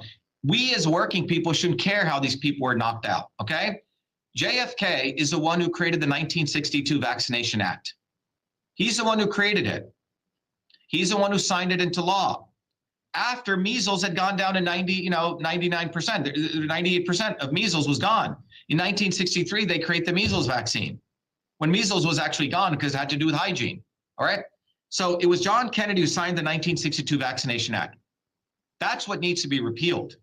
And then, so that's 1962. He also wrote a book with the ADL too. Did you know that? Yep. And go look at his speech that he gave in 1960 saying we're all behind Israel. So there's some fools, and I think they're plants saying, oh my God, Israel was against him. He was against Vietnam. He was against his bullshit. This is all Kennedy bullshit, fake martyr propaganda. There's a lot of Q stuff surrounding QAnon conspiracies around the Kennedys as well. And you mentioned 5D chess. Can I ask, what do you think of like the online? It's like we're never going to get anywhere against the establishment when you have so many kooky theories like the QAnon and the flat earth and all of the Christian lunacy and, denying evolution and everything's a lie, right? What do you think of QAnon and all that? So what's happened, it's complete nonsense. I remember when I was running for campaign, I didn't even know there's like this guy, Nino Rodriguez or something. He was like this big QAnon guy. And I'm saying, what the fuck are you talking about? I said, you're talking nonsense. And I said, you guys are just making up shit. All right, it has nothing to, the reality is, look at what Trump's done. In fact, after I met with Trump, another crazy guy, Lynn Wood, said, are you sure you met with Trump? Are you sure that was him? I go, the real Trump? Yeah. Is that what he meant? I go, Lynn, fucking stop it. You're speculating. He goes, oh, maybe I'm wrong. So bottom line is, you see, the problem they have, Adam, is I know all this, not dirt, but I know what the reality is, be it the election fraud, the backdoor portal. That's why I think the forces of people who get this must unite and build a bottoms-up movement. Now, let me finish up with Fauci and RFK. So it was John Kennedy, who signed into law the 1962 Vaccination Act, which created all the aspects of the CDC and the FDA, all of that corruption, all of that institutions. 24 years later, his other, by the way, let me just give you a sidelight on John Kennedy, so you smash all this mythos. One of our volunteers in our campaign, her father was Kennedy's roommate at the Winthrop House in Harvard. His roommate. And he came in from, working class backgrounds to go to Harvard. John F. Kennedy, okay? He said Kennedy never went to class, had every fucking STD you could imagine. Wasn't he a coke dealer? I've heard that. No, that's RFK. I'm talking about okay. I'm talking about John F. Kennedy was the roommate of the father of a friend of ours, okay? And she said how disgusting John F. Kennedy was. Disgusting human being, but would always get A's. How do you fucking get A's? Never going to class and banging everyone you saw. That was John Kennedy, and he was never allowed to be in the Navy. Joe Kennedy's father got him in the Navy. And by the way, when he got in the Navy, John F. Kennedy was reckless. He would drive these boats like crazy, just do a little bit of work. And when he crashed the PT-109, whatever that incident, they made him a hero when he was fucking reckless. Rewrote his whole story, write him a book, Profiles in Courage. And everyone knows the election was stolen from Nixon, right? By the Daily Machine in Chicago. If people watch the movie Nixon, you'll see very interesting scene in the movie. Spiro Agnew goes to Nixon. He goes, Dick, they stole that election from you fair and square. The Kennedys stole that election from you fair and square. So anyway, so please get over all your mythos of John F. Kennedy. I was brought up on that shit. In India, every village has a picture of John F. Kennedy, So this shit is PR, and that's what the Kennedys are good at. But so 24 years later, after the 1962 Vaccination Act, it was Ted fucking Kennedy on the Senate side who sponsored the bill to create the 1986 National Vaccine Injury Program, which was all these people were getting injured, Adam, and they were suing. They were suing pharma companies, and they were going to get millions of dollars in settlements. Big Pharma came crying to Congress. Congress retroactively passes the 1986 Vaccination Act, giving all the pharma companies indemnity. Who did that? Another fucking Kennedy, the same Kennedy who killed Mary Jo Kopechne right here. All right, in Massachusetts, who fucking drowned her, left her to die for 22 fucking hours and got to still be senator. So am I the only one who has to call out the fucking Kennedys? Now you have Booby fucking Kennedy. Now, Booby Kennedy's a fucking heroin addict. Yeah, he knows a lot about health. He knows how to find a vein to shoot up heroin. When he got into Harvard, he gloated, I just have to put my name Kennedy. He's a fucking plagiarist. He has sent his people to my campaign, literally stole word for word my speeches, Adam, and replicated it. Word for fucking word. All right? Kennedy, complete fucking fool. Reckless motherfucker. In Harvard, his roommate wrote his senior thesis. Go do some research. He couldn't write shit. He was fucking selling coke, like you said. And wrote his thesis, so he won the thesis award. See, the Kennedys are all about acting like they're intellectuals. He was on Epstein's plane as well. He was on Epstein's plane multiple times, okay? He banged 38 women, wrote a diary of it, and when his wife found out, she hung herself. In fact, there's stories people should research, like she was actually holding the noose like this. Did she actually hang herself? After he buried her in the Kennedy plot, over his casket, praying for her, with news media seeing this. The next day, Adam, they dug up her grave, his wife's grave, and they moved it to an unmarked grave. Did you know this? So this is Booby fucking Kennedy. Now, Booby fucking Kennedy remember, the Kennedys have to brand themselves as they're fighters for the people. So what did they do? They had to take this fool, Booby fucking Kennedy, and put a face on him, right? Sounds like Darth Sith, the guy. Looks like fucking Darth Sith, from Star Wars. So on TRT. Yeah, on TRT. So he's taking TRT steroids. He's chewing, taking, pure nicotine crystals after his wife found out that he was banging a woman, right? This guy, and now he's also eating McDonald's, and people are like, Booby looks like he doesn't like it. No, that shit-eating grinny on his face is how he always looks. Yeah, what is this? They literally had hats make America healthy again, and they're seen here eating McDonald's. What is this? Like, these guys are all billionaires. They're eating McDonald's. Like, but that picture. What is happening? Is this just like a corporate ad, or does Trump have a brand deal with McDonald's? What it is, Adam, it's worse than that. It is spitting on the faces of the ordinary American people.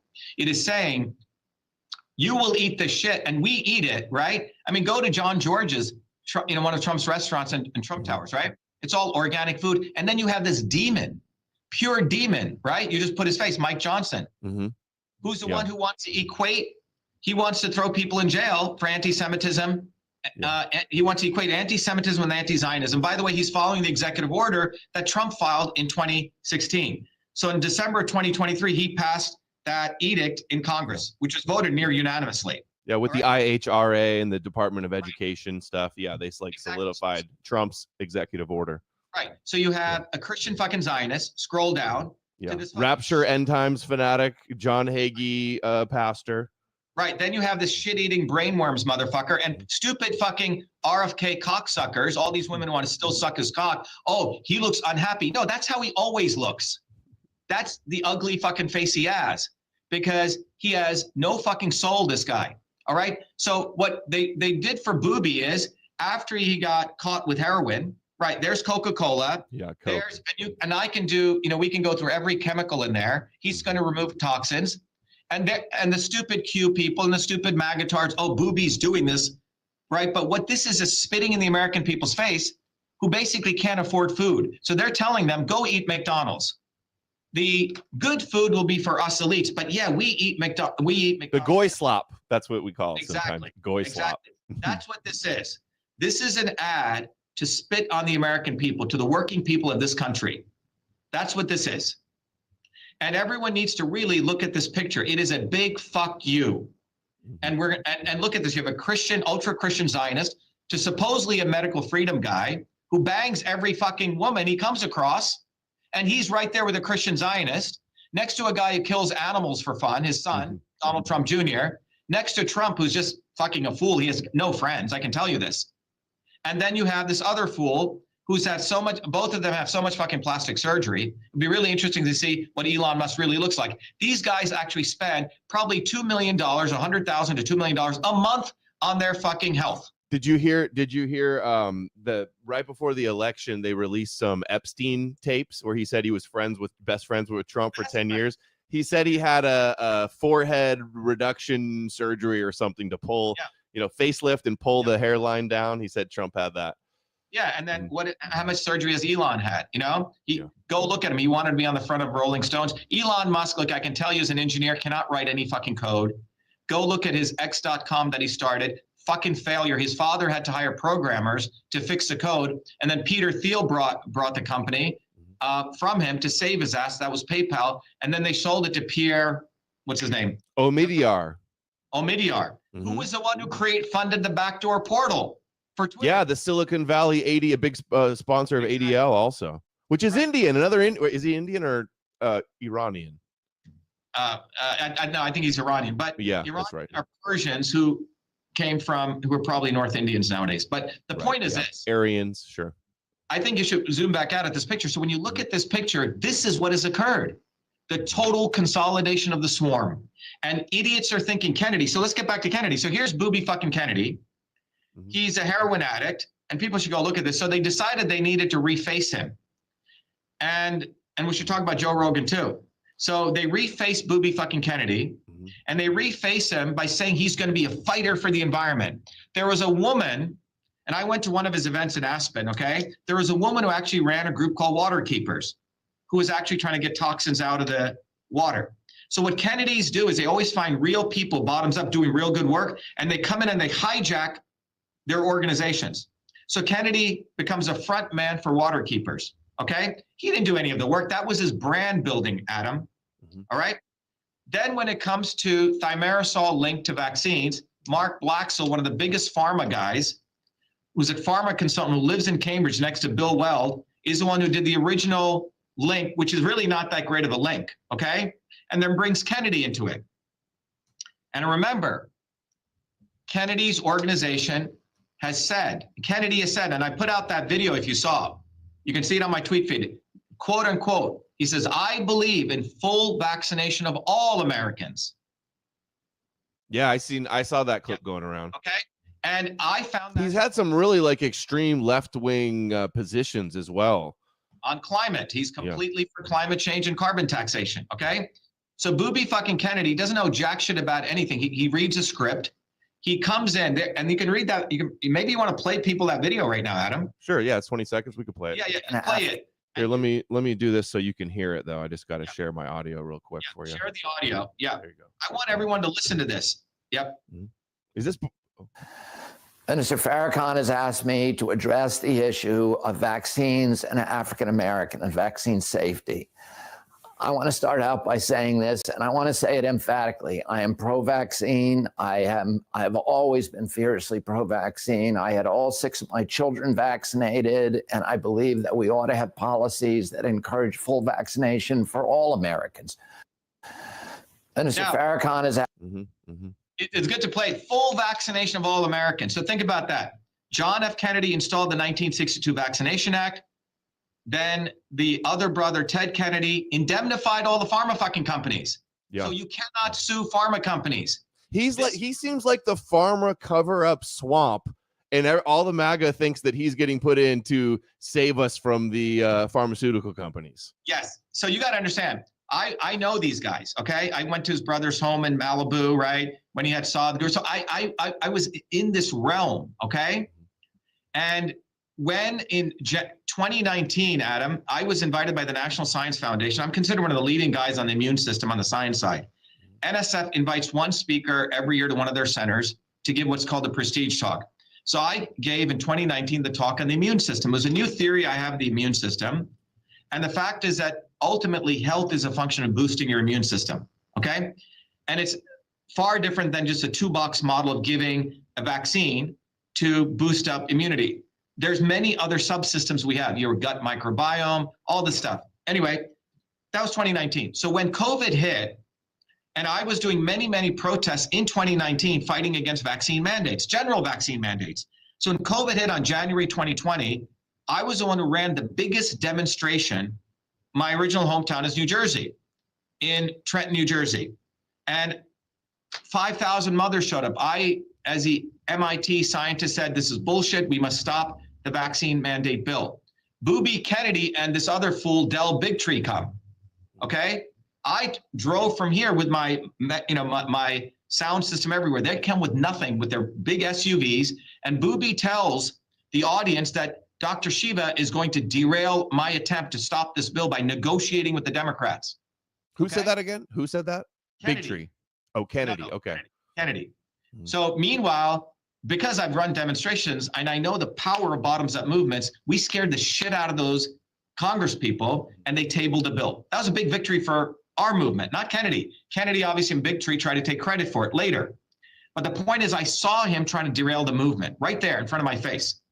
So as I started connecting the dots on Kennedy with Mark Blaxall, one of his guys who worked for him, very interesting epidemiologist, is one who gave me that video. He goes, Bobby's for full vaccination of all Americans. I go, what?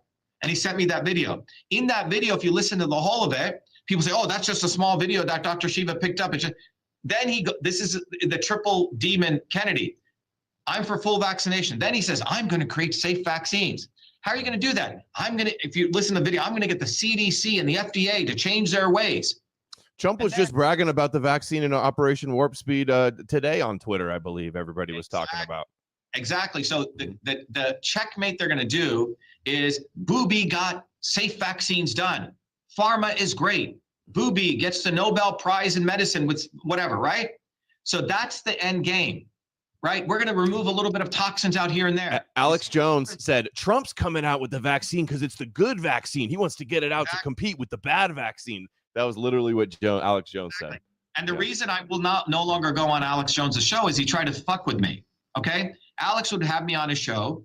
And if you remember at the beginning of 2020, and everyone can go look at it, I was the one in March of 2020, wrote a letter to Trump. I said, do not lock down the country. As an MIT scientist, I said, you need to get rid of Fauci. We live in the world of personalized and precision medicine. I gave a protocol, step by step, vitamin D3, vitamin C. I said, take the people who are really sick, give them high dose vitamin D. I just got a call today from a guy. He said, Dr.SHIVA, you saved my fucking life.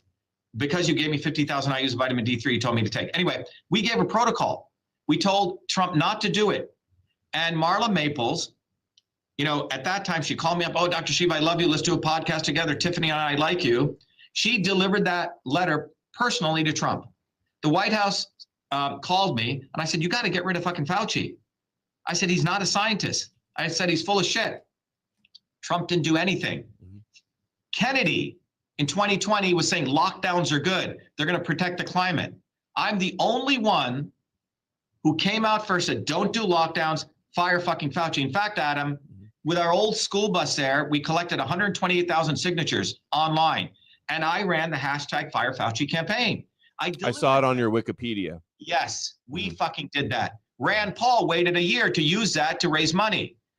Kennedy took all of my videos, the actual expose of Fauci, and I should fucking probably sue him, had a ghostwriter then write the book about Anthony Fauci. You see what they do? They watch which way the wind blows. Well, you mentioned you had a protocol too that reminded me of the Zelenko protocol. He was the one that I saw boosted everywhere. Zelenko stole my protocol. I gave it away for free. I gave it away for free. Probably saved about 100 million people's lives. It went viral. I gave it away for free. That fucking Zionist motherfucker stole it. Okay? And you know, he died, and now the guys running it are the people behind the wellness company. Are you familiar with Amazing Polly and her exposing the wellness company? Yep, them and Rumble and Mercola, all of these people. Okay? So in 2020, once I figured this shit out, and remember, Adam, this is at the height of my quote unquote popularity, meaning people saying, oh my God, an MIT PhD standing up. I would do seminars. And then I said, fucking Kennedy's full of shit. And me and my assistant, Jen Bennett, and Jen had followed Kennedy, and we're like, Kennedy's full of shit. And she goes, we got to expose him. And I did video after video after video exposing him. I lost 20 to 30% of my followers.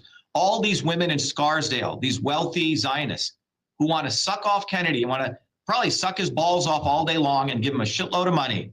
We're like, oh my God, Dr. Shiva, why are you doing that? Why are you doing that? You and Bobby should work together. I said, I don't play that game. He's full of shit. So I've had many opportunities, Adam, to sell out. You say the meeting I had with Trump, right? On the election fraud stuff, right? On the backdoor portal to Twitter, right? Strike the deal. Go back on Twitter. Be the hero. And with Kennedy, I could have linked arms and arms with him, and I'd probably be in the fucking White House right now with him. But the bottom line is Kennedy is a fucking setup. And what he wants to do is full vaccination of all Americans. The motherfucker vaccinated all his kids. If you're against vaccines, why would you do that? Did you suddenly come across this finding? And how are you going to create safe vaccines? How are you going to create safe vaccines? And whatever it's going to do, it's going to be a bullshit move. So in January of 2020, I ran the first International Immune Health Conference here in my building. 700 people showed up. Kennedy sent his lawyer, Aaron Siri, to the meeting. Aaron says, wow, Dr. Shiva, you have technology, because I created technology, Adam, that can model molecular pathways, because you could create safe vaccines. I go, what did you just say? He goes, oh, don't tell anyone. I said, I'm not going to do that, Adam. It's all bullshit. I said, I'm not going to work for Big Pharma. So anyway, I start attacking Kennedy. Video after video after video. Kennedy then puts a blog post up, and he calls me. I'm splintering the anti-vax movement. I am friends with Bill Gates, he says. I am friends with the Clintons, and I run a vaccine company. I saw the Kennedy propaganda machine. I was destroying his bullshit. I saw on your Wikipedia you've sued a few, like I think it was Gawker and some others, which I think's awesome, suing for defamation. There's a lot of people I wish I could sue. Was that not a defamation lawsuit for him to say that stuff? Yes, he did, and we sued him. I won the Gawker lawsuit, by the way. They had to remove those articles clearly saying I am the inventor of email. With Kennedy, he kept evading service. I sued him for $92 million. He'd run here, run there, and he's a lawyer. He's supposed to accept service, right? It's the most unethical thing you can do. And my own lawyer filed the service wrong in another way. So I have to redo that lawsuit, you see? Because everyone in Boston loved the fucking Kennedys.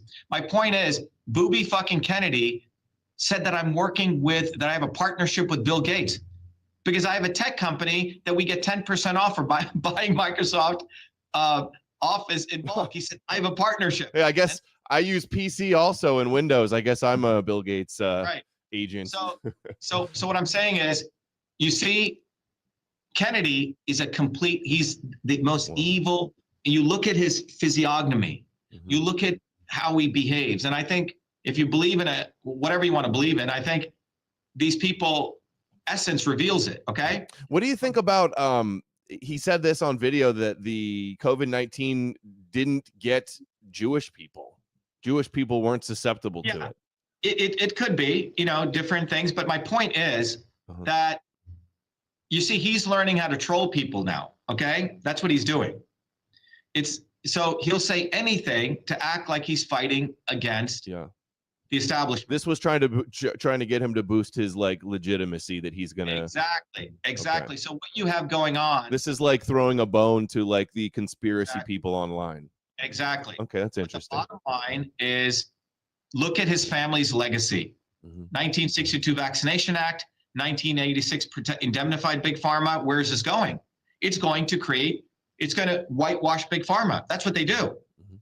They don't. And so if you look at this entire process, Adam, that's why I'm glad we're talking. I've been in the fucking center of this, man. The actual guy did the work. I didn't know you ever met Trump. 2 meetings. 2 meetings. You will see in big rallies. There was one rally with a couple 50, 60,000 people who goes, I want to thank the great computer scientist, Dr.SHIVA. You see, when independent people like ourselves do great work, they can't control us. So the first thing is they hitch their wagon to us to think if they can bring us over. I can't tell you how many calls I've had. Why aren't you working with Trump? Why aren't you working with Trump? I think people need to understand, Adam, I never forgot where I fucking came from, man. The caste system, working class people in New Jersey. You know, when I went back to India in 2009 to do research on traditional medicines, I was recruited by the Prime Minister of India to run the largest innovation center in India. Given a huge home, you know, I would have become Science Minister of India. I exposed corruption when a building burned down when my boss was taking millions of dollars in embezzlement money from the Chatterjee Soros Fund. My own father-in-law at the time said, Shiva, why don't you shut the fuck up? You'll become Minister of Science. That's not me, Adam. It's not my fucking nature. I had to leave India under death threats and wrote an article exposing the entire Indian government. So wherever I go, because of my, you know, achievements, I have always risen to a level where I hit the ceiling because I'm not corrupt, Adam. I can't be corrupted. So I could be in the Trump administration. I could be in the Indian government. I could be a professor at MIT, but I choose not to go there because the amount of price you have to pay if you actually care about the 8 billion of us, I can't do it, Adam, because I never forgot where I came from. And that's the flaw within me, which is unfortunate for them. And so to guys like you and to everyone out there, the only way out of it is, you know, when we ran our campaign, see what that says? It says, save yourself, write in Dr.SHIVA. And no, only Jesus can save us. Or Trump. We have to wait for our savior. Exactly. And we put out tens of millions of these cards. It says they're killing you, and it says shatter the swarm. The cost of living is going up and lifespan is coming down. And then we invite people, Adam, to go and watch Shatter the Swarm, which is a 15-minute video, which took me 50 years to do. It teaches people system science, but in an accessible way. The only way out of this, Adam, is offline, fucking offline. You know, I'll go out and I'll distribute these cards in the morning at the train station. The future is fucking offline. They have, as a guy who invented email, as a guy who invents technology, I can tell you this, that technology, whenever it comes at any point in human history, we always think it's going to help us, Adam. And there's always a promise of technology, like the printing press. And eventually it gets consolidated. A few people own it. The internet came. I wrote a book called Arts and the Internet. It was this idealistic view, because, you know, I do a lot of art. I have a design degree. And I said, wow, the internet would help a lot of my friends, musicians and artists, go direct without the need for an Ari Emanuel to, you know, give them a blowjob, right? And what ended up happening is now we consolidated the internet into 3 or 4 platforms: Facebook, Twitter, YouTube, etc. So technology comes with its promise, but those in power, top down, own it. And now with AI, man, they could figure out like that who to take out, and they could give the illusion of free speech. I mean, my 335,000 followers have stayed like this. Yep. I mean, come on, man, it's fucking bullshit. Yeah, so much of it's botted too. You know, Elon said he was going to get rid of the bots, but Israeli bots just got busted, and they're not the only ones that do it, but some Israeli bots just got busted just recently in the news. Elon is the deep state. Elon is Mossad. Elon is the swarm. Where Elon Musk begins and government ends, nobody knows. He's the epitome of state capitalism. You know, he got a grant for $2 billion to put up, people may not know what a mesh network is. A mesh network is a series of computing devices that are meshed together, an internet. Elon Musk just got a $2 billion Pentagon for creating surveillance using those mesh networks. That's just using, you know, fiber for communication. The satellites up there right now, in 1984, I had a friend of mine at MIT. He was showing me a lens that could read a dime. This is 1984. Now, from space, you can read an entire iPhone. You can do everything. So the incredible amount of surveillance that is now outsourced to public companies. So if a public company, you're on Starlink and Starlink decides to throw you off, well, they decided to throw you off. They have their First Amendment rights. This is why the solution is, Adam, this is not a communist solution or a socialist solution. It is the only solution of we, the people, rising up, bottoms up. We must go offline, but we must understand this dynamic of how the elites do this with the obvious and the not so obvious establishment. We must understand history. That's why, you know, I've created many technologies, but the one I'm most proud of is Truth Freedom Health. You can go to truthfreedomhealth.com. It teaches people what I used to teach at MIT to 50 students. And I used to teach a course on system science, the most, you know, popular elective. We have to teach people system science. It's what Soros uses. It's what Zbigniew-Brzezinski uses. This is how the few control the many. They understand the dynamics of control. They understand the control mechanisms. They understand how to create disturbances, but to always manipulate people back into them. That's the goal. So they'll create a Tulsi Gabbard, and they have a farm league of these not so NSOEs. Vivek the Snake, overnight, created overnight. And they have a farm league of these people that they will promote, push, so you think they're going to do something. But when you look at their actions, look at what Trump fundamentally did. He anointed a fucking Christian evangelical nut job as its Secretary of Defense, who what you said wants to, you know, rebuild back the temple. You got fucking Mike Johnson. You got Tulsi Gabbard. They all want war with Iran as well. You think we're going to see a big war with Iran and possibly Russia? They're talking about they're about to do the long-range missiles into Russia right now, and they're declaring war against us. So you know, Russia is a little bit hard for me to figure out because 1.5 million Russians are in Israel, right? It's a little bit of a, you know, I'm still processing Russia. But they definitely want they want a war between us and Iran and Russia, and it looks like we're on the verge of that unless Trump comes in. And it was reported that Elon was talking to officials from Iran the other day as well. Yeah, but this is with the tweet I put. I said Ukraine and Iran are the pawns in a chess game planned a long time ago by the swarm to draw Russia into a two-front war. The only possible way to pillage Russia's $75 trillion in natural resources. A big real estate return on investment calculus. That's what this is. Look at all these guys. Jared Kushner, fucking real estate nut job. When he was going to Harvard here, you know, which, you know, his father got him in, right? He was running slum. He was a slumlord here in Somerville, Massachusetts, right?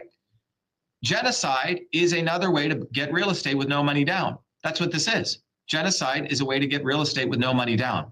So this is big real estate deals at the levels that we can't even imagine, Adam, trillions of dollars. So in 1976 or 78, Zbigniew-Brzezinski, who was a foreign secretary to the neoliberal Jimmy Carter, that's when all of this machination started in the 70s, left and right coming together. He's the one who laid out a plan to atomize Russia, to split up Russia into three regions, the Eurasia region, the Siberian region, and the Far East. And they said, we must destroy Russia with a World War III. We must destroy it because they're uncontrollable. They're independent. You see, they cannot have independent people. So from starting in the mid-70s to today has been the exercising of that policy. So Reagan comes in, he brings in Gorbachev, who is an agent of the United States. They drive the Soviet Union in an arms race to blow up the Soviet Union. Soviet Union gets broken up. Then Bush comes in, tells Gorbachev, we will never move 1 inch east of Germany, right? With NATO. Well, they moved fully east of Germany. They took all those Eastern European countries in. If you think about Russia, $75 trillion worth of natural resources, nearly 100 quadrillion cubic feet of natural gas, 50% of the diamonds, you can keep going on and on and on. Russia's ruble is backed by natural resources. The United States used to be backed by gold, then the petrodollar, now it's backed by aircraft carriers. The US monetary system is not backed by anything. So they need real estate. So in my view, they struck a deal. Greater Israel over here, you get that real estate, and in return for that, have a two-front war, because you cannot defeat Russia, as history shows, ask Napoleon. I think there's not going to be a war with Russia initially. I think Trump's going to get in, and even Zelensky says he thinks the war is going to end. So they're going to negotiate, give up some land. Trump's going to force them into a deal, and then they're going to focus on Iran and Gaza. Yeah, we don't know how it's going to play out, but the reality is that they've moved significant amounts of weaponry into the Middle East out of Ukraine. That's what Biden has done. And Biden and Trump are working hand in glove. You know, Hunter Biden is going to be pardoned, okay? And Trump's already said that, right? I will consider that. So, yeah, he just said he's not coming for retribution, which is funny. He promised retribution, and now he's literally saying he's not going to get retribution. They fell for it again with like the Hillary will be in prison, and then he gets elected and goes, "Oh, I was just saying that." Well, look at all these guys were part of the Democratic Party. All these, if you've been to New York and you go to the restaurants and the places these guys go, you will see it's a very finite cabal. One restaurant in Malibu, Nobu, where all of them hang out. 3 or 4 restaurants in New York, Columbus Circle, where they all hang out. I don't think the average person has any idea, and I was given many, many glimpses of this, how well these people are connected. They're all very close friends. The tentacles they have, their friends, their daughters go to the same equestrian places, right? Very, very close people, okay? So the main thing, Adam, is that we need to build the bottoms-up movement, and that's what the real goal is. That's what my life has been focused on. Mobilizing people to build a bottoms-up movement by raising their consciousness. But one of the ways to raise their consciousness is people must understand system science, which came out in the 1920s. George Soros is considered one of the biggest theoreticians on reflexivity theory. So system science is how the few can control the many, using control systems engineering principles. It's how your thermostat works, right? It's how an autopilot works. And they do that in mass right now. And the inputs to the social systems are messaging, right? Whoops, I see, an airplane's going off course. What do? You adjust the speed and the ailerons, right? Oops, the masses are watching a lot of Adam Green and Dr.SHIVA. I got to bring them back. Okay, they call up Sheikh Suleiman, or they call up Jake Shields, or they call up fucking Jackson Hinkle. Hey, speak some anti-Zionist shit, okay? Put up a bunch of dead babies. Make it sound good, right? But never, ever whisper Dr. Shiva's name, who's fucking running for president. Never even direct people over there. Keep people stuck to you thinking you're going to do some shit, but you never fucking do anything. That's the game. They have enough of their agents at all different levels, some willing, some useful idiots, but the goal is to put the messaging out there. Those are the inputs, Adam, as we say in controls theory, right? Things going off direction, you change the fuel. So that's what's going, that's the goal of Palantir. So in a control system, as I teach at Truth, Freedom, Health, you have a goal, you have a place where the system is right now, right? And then you sense where it's going, and then you make decisions on what inputs you're doing. So over the last 2 years, they said, holy shit, 2020, this guy is exposing election fraud. This guy's exposing, Fauci. You can't have one fucking guy own this. Booby, Elon, fucker. And by the way, fucker Carlson is so full of shit. You know why he got fired from Fox News, right? Go look at what he did. Okay, if you file a defamation case, this is a little bit of law. So Adam, let's say you're a public figure, okay? And you could be assumed to be a public figure, a limited public figure. Definitely Trump is a no, I'm just kidding. Okay? No, but what I'm saying is limited meaning depending on if you're running for office, it's definitive, right? But if someone is just an average citizen, they're not a public figure. But public figures have a much higher threshold that you have to choose to show. So you have public figure, limited public figure, and ordinary citizen, okay? Even limited public figures and public figures have thresholds to show that if I say like Adam kicks his dog all the time, and it's absolutely not true, right? You would have to show that I did it knowingly that was false, okay? So if Trump runs, they could say, oh, Trump bangs dogs. Well, that could be considered he's a public figure. Trump would have to show, like he would have to send me a cease and desist letter, say, Dr. Shiva, I don't bang dogs. In fact, here are all the dogs, and I have testimony that I didn't bang them, okay? And if I still continue doing that, then that would be considered malicious, malice. So not only do you have to prove that the facts are wrong, but then you have to prove malice as a public figure, okay? You have to prove these 2 levels. Okay, so now let's go back to Fucker Carlson and Dominion. Dominion is considered a public figure because they're a publicly traded company, okay? Because in US corporate law, a corporation is a person. So here Dominion was attacked by Fucker Carlson, right? Now remember, prior to Fucker Carlson talking about election fraud, he was sending text messages. And I have many people know him, and he said, Trump's an idiot. There's no election fraud. There's no election fraud. This is stupid. Yeah, he said it was reported, he said he was like tired of talking about Trump. He hoped Trump disappears or something. Yeah, exactly. And I can introduce you to people who would talk to Fucker every day, and he hated Trump, okay? But he's part of Fox getting his 20+ million in revenue and probably bonuses based on viewership, et cetera, okay? So Fucker was texting that there is no election fraud, text messages. So think about it. In his view, there is no election fraud. Then he sees the explosive uptake of MAGA, watching videos like mine, showing the real election fraud.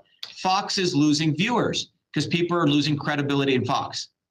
So now Fucker Carlson decides to talk about election fraud because he needs views and clicks.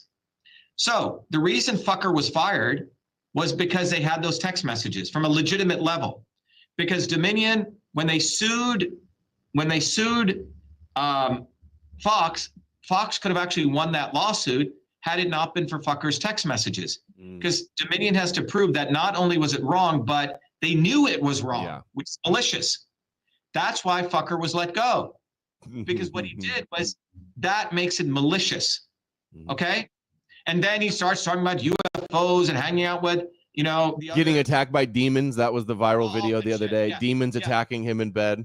Yeah, to promote Christianity too. Now he's some like newborn, like Russell Brand or something. Shit. Yeah, all those guys become suddenly Christians.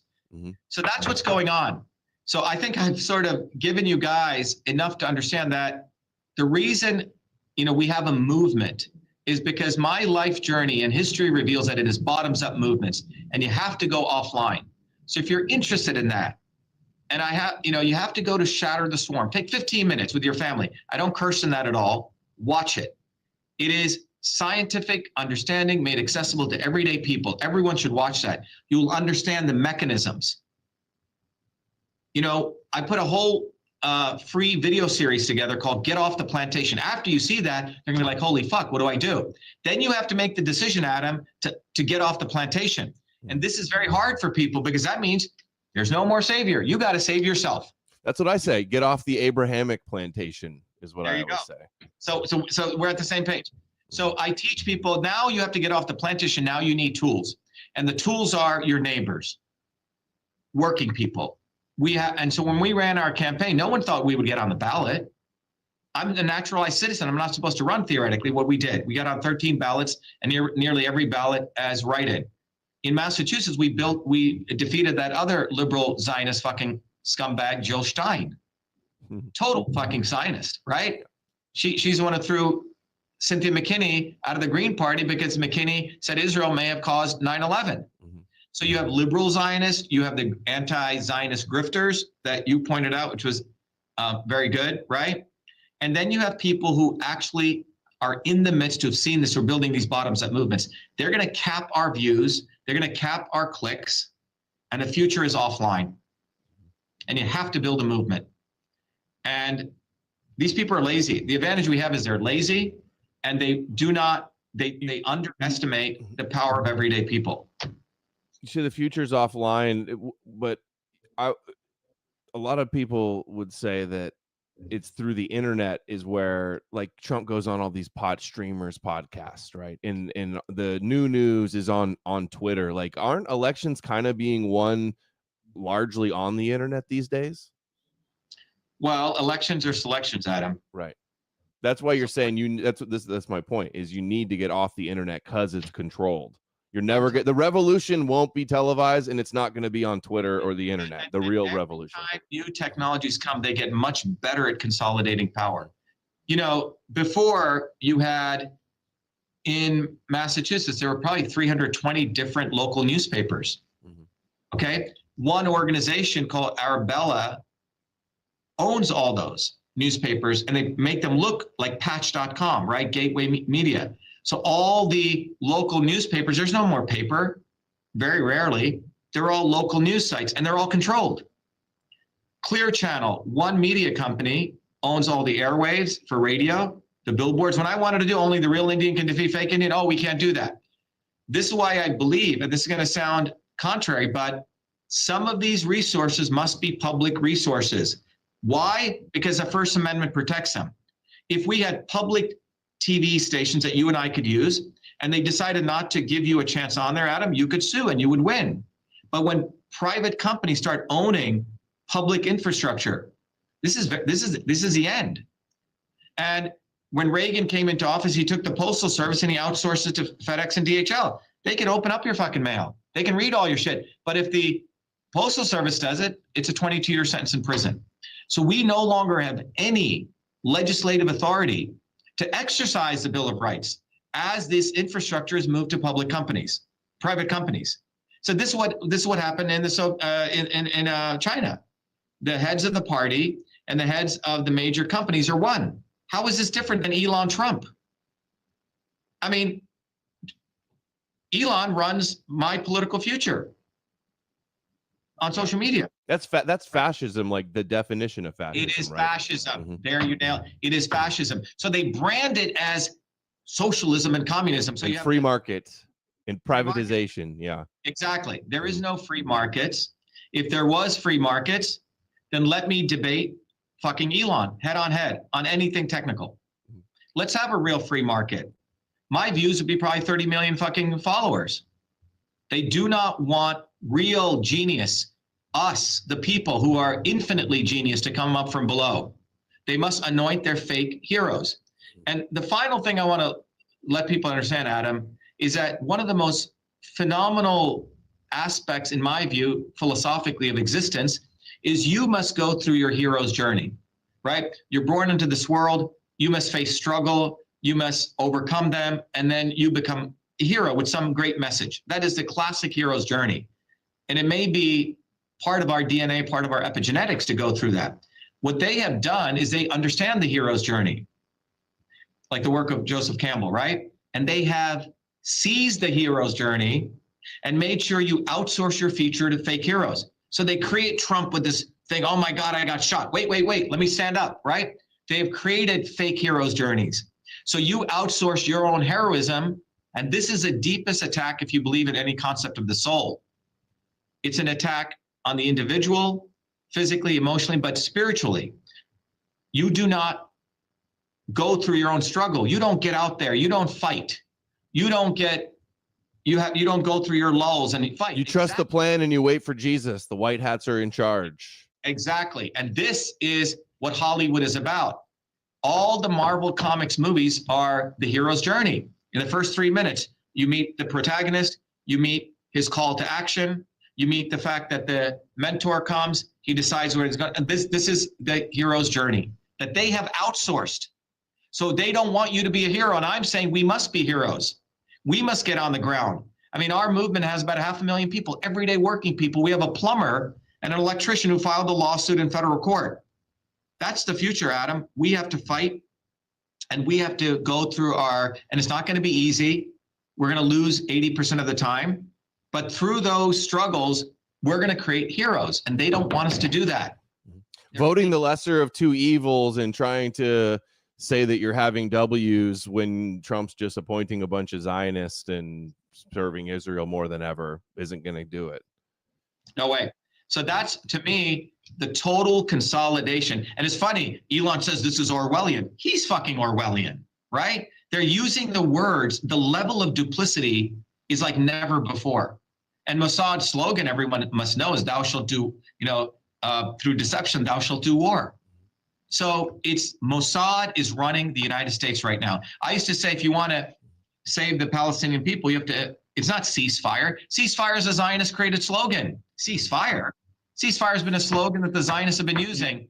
That Mossad motto is from the Zohar, so Kabbalistic, through wage war, through deception. And in both of the former prime ministers in Israel, Ehud Barak and Ehud Olmert, say that the messianic crazies are in charge of Netanyahu and Israel. It's like we have a Judeo-Christian cult running our country and Israel. And it's a death cult.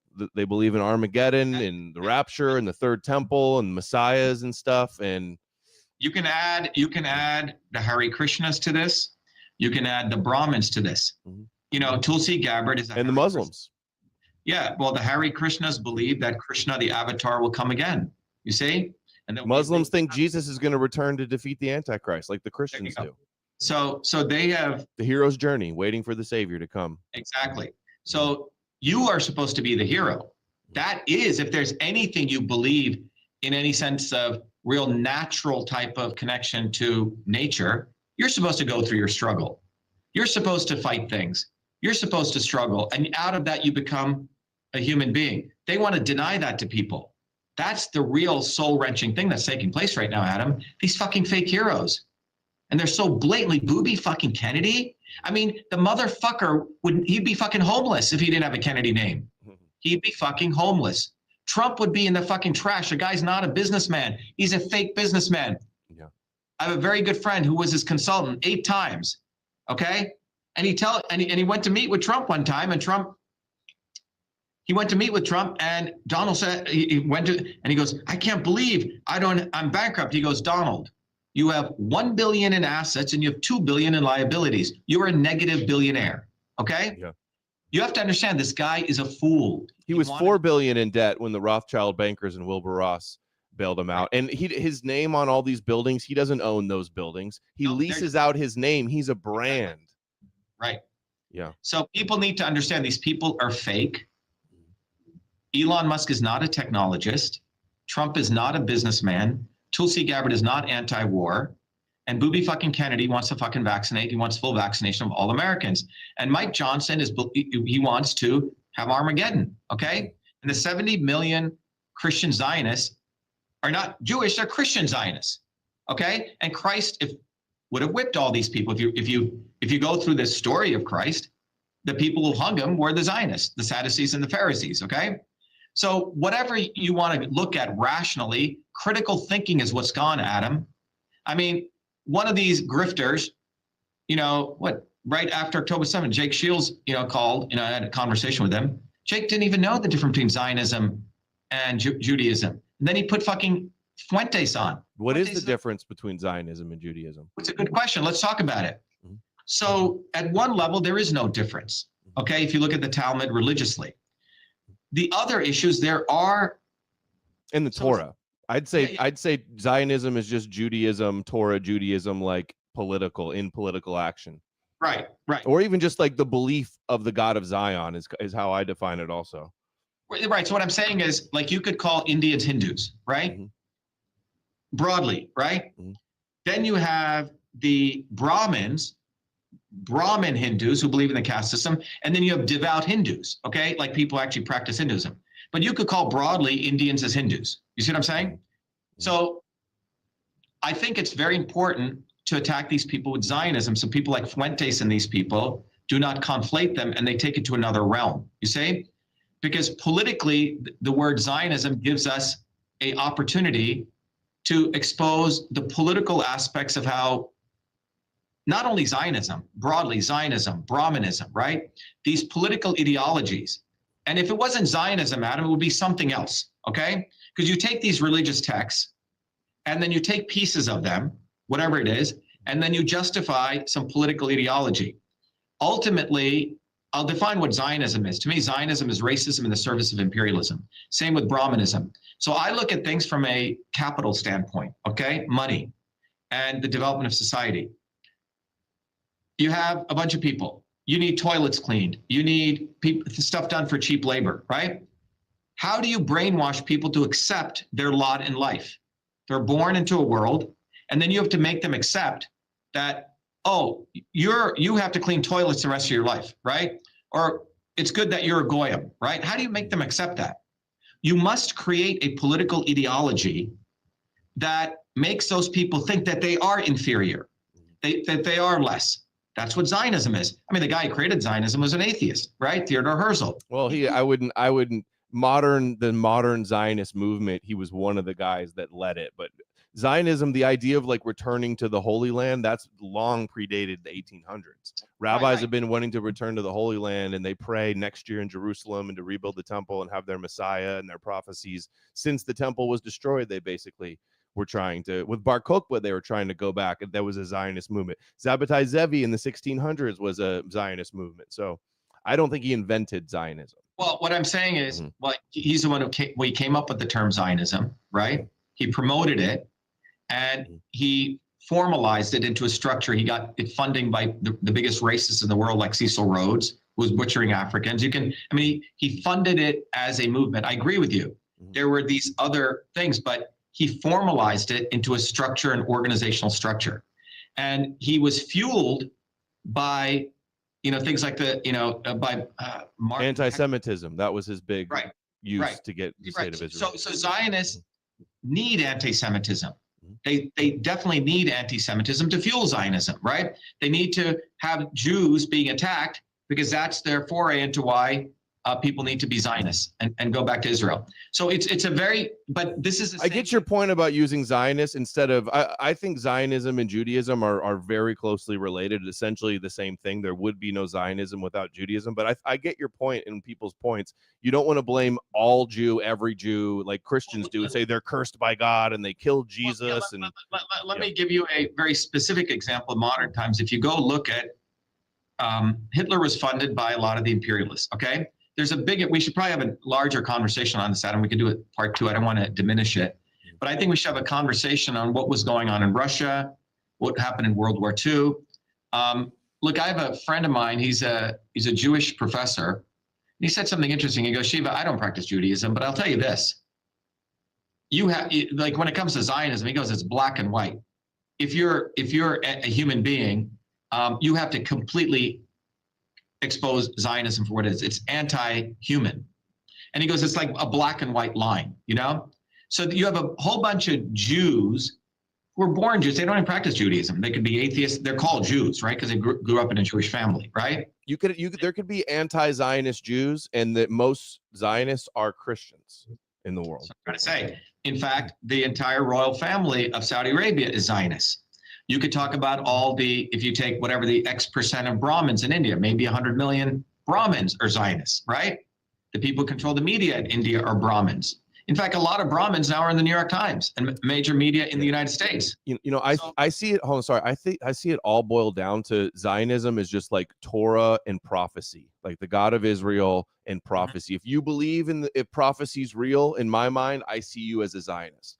But you could also be a Zionist if you're secular atheist, if you just love the state of Israel and the reasons that it needs to be created and stuff, then you're still a Zionist. But religious Zionism, if you believe in prophecies at all, in my mind, you're a Zionist because you believe in the prophecies of Zion, of the God of Zion. Yeah, I think these are, if it wasn't Zionism, they'd create something else. It's a political vehicle to diminish one human being over the other, to justify destroying them. We had manifest destiny, right? That's how you justify the genocide of the Native Americans, right? There have been many, many philosophies that get created to justify the butchering of masses of people to exploit their land. It's ultimately about real estate, to taking away other people's land and resources, and you have to create a philosophy to do that. And that's what these are. Remember, philosophy is very, very powerful, right? Because you inject that into people. It's the operating system of political control. You keep saying that over and over. And, when a Brahmin kid is born in India, and it happens with Jewish kids. I went in the last 3 years, Adam, I went to an all Jewish Zionist high school in the 70s. Me and my sister were only the 2 dark-skinned Indian kids. I'd win every award. I was really good at sports. You almost turned out to be Dinesh D'Souza, sounds like. Well, what I'm saying is, but he's a big Zionist and a Christian. He's a fucking retard. Yeah. Okay, come on. He looks like a little squirrel rat. Okay, moron. Okay, so what I'm saying is that I remember I had won an award, and I shared this. It's something like, and it was a big event. And the teacher of the school, was a big assembly, we're graduating, said, Shiva's the first. He goes, I typically give this award to 2 kids because I can only give it to Shiva. No one came close to him. Big standing ovation. And I'm leaving the auditorium with my father. And it was unfortunate my mother had been in a massive car accident. So I didn't really care about this award. We were going to go visit her at the ICU. This Jewish woman, Eric Greenberg, his mother, comes running at me. And my dad's very, very upset if his wife is going to live or not. Your son has done nothing great. My son, Eric, could have won that award, but he decided this year not to work. He decided not to work hard this year. But the level of anger that I would see among these chosen people when someone like me would exceed them? You see? And that's where this comes from. This deep hatred of all of us. It's absolutely it's sort of racism against everyone else but them. So by doing that, by diminishing other people, you could say, you know what? You don't get those resources. You don't get that much money because you're less than us. And that's what this is about, Adam. Yeah. And No, dehumanizing the nations and elevating the chosen people. That's definitely what it is at the core of it. That's what that McDonald's picture is. Mm-hmm. That's fucking dehumanizing the rest of us. Mm-hmm. Ha ha ha. See, you guys can eat this. And we do eat it once in a while. But this is really for you, you fucking motherfuckers. Right? And we're going to feed you that. And the guy that says he's going to make America healthy is eating that. It's a big fuck you. That's the dehumanization. And they must dehumanize people so they can destroy lifespan and increase our cost of living so they can. If Bobby was legit, he would have been like a photo op with McDonald's after it's like a slap you. It's just like you idiots believed us. That's kind of what it feels like. Well, I also think no one should call him Bobby. Mm-hmm. People should call him fucking Booby. Let me tell you why. Another brainwashing. No one knows this guy. Oh, Bobby. It's this whole brainwashing, although he's one of our friends. He's our next door neighbor. He's, his father got shot. You see what I'm saying?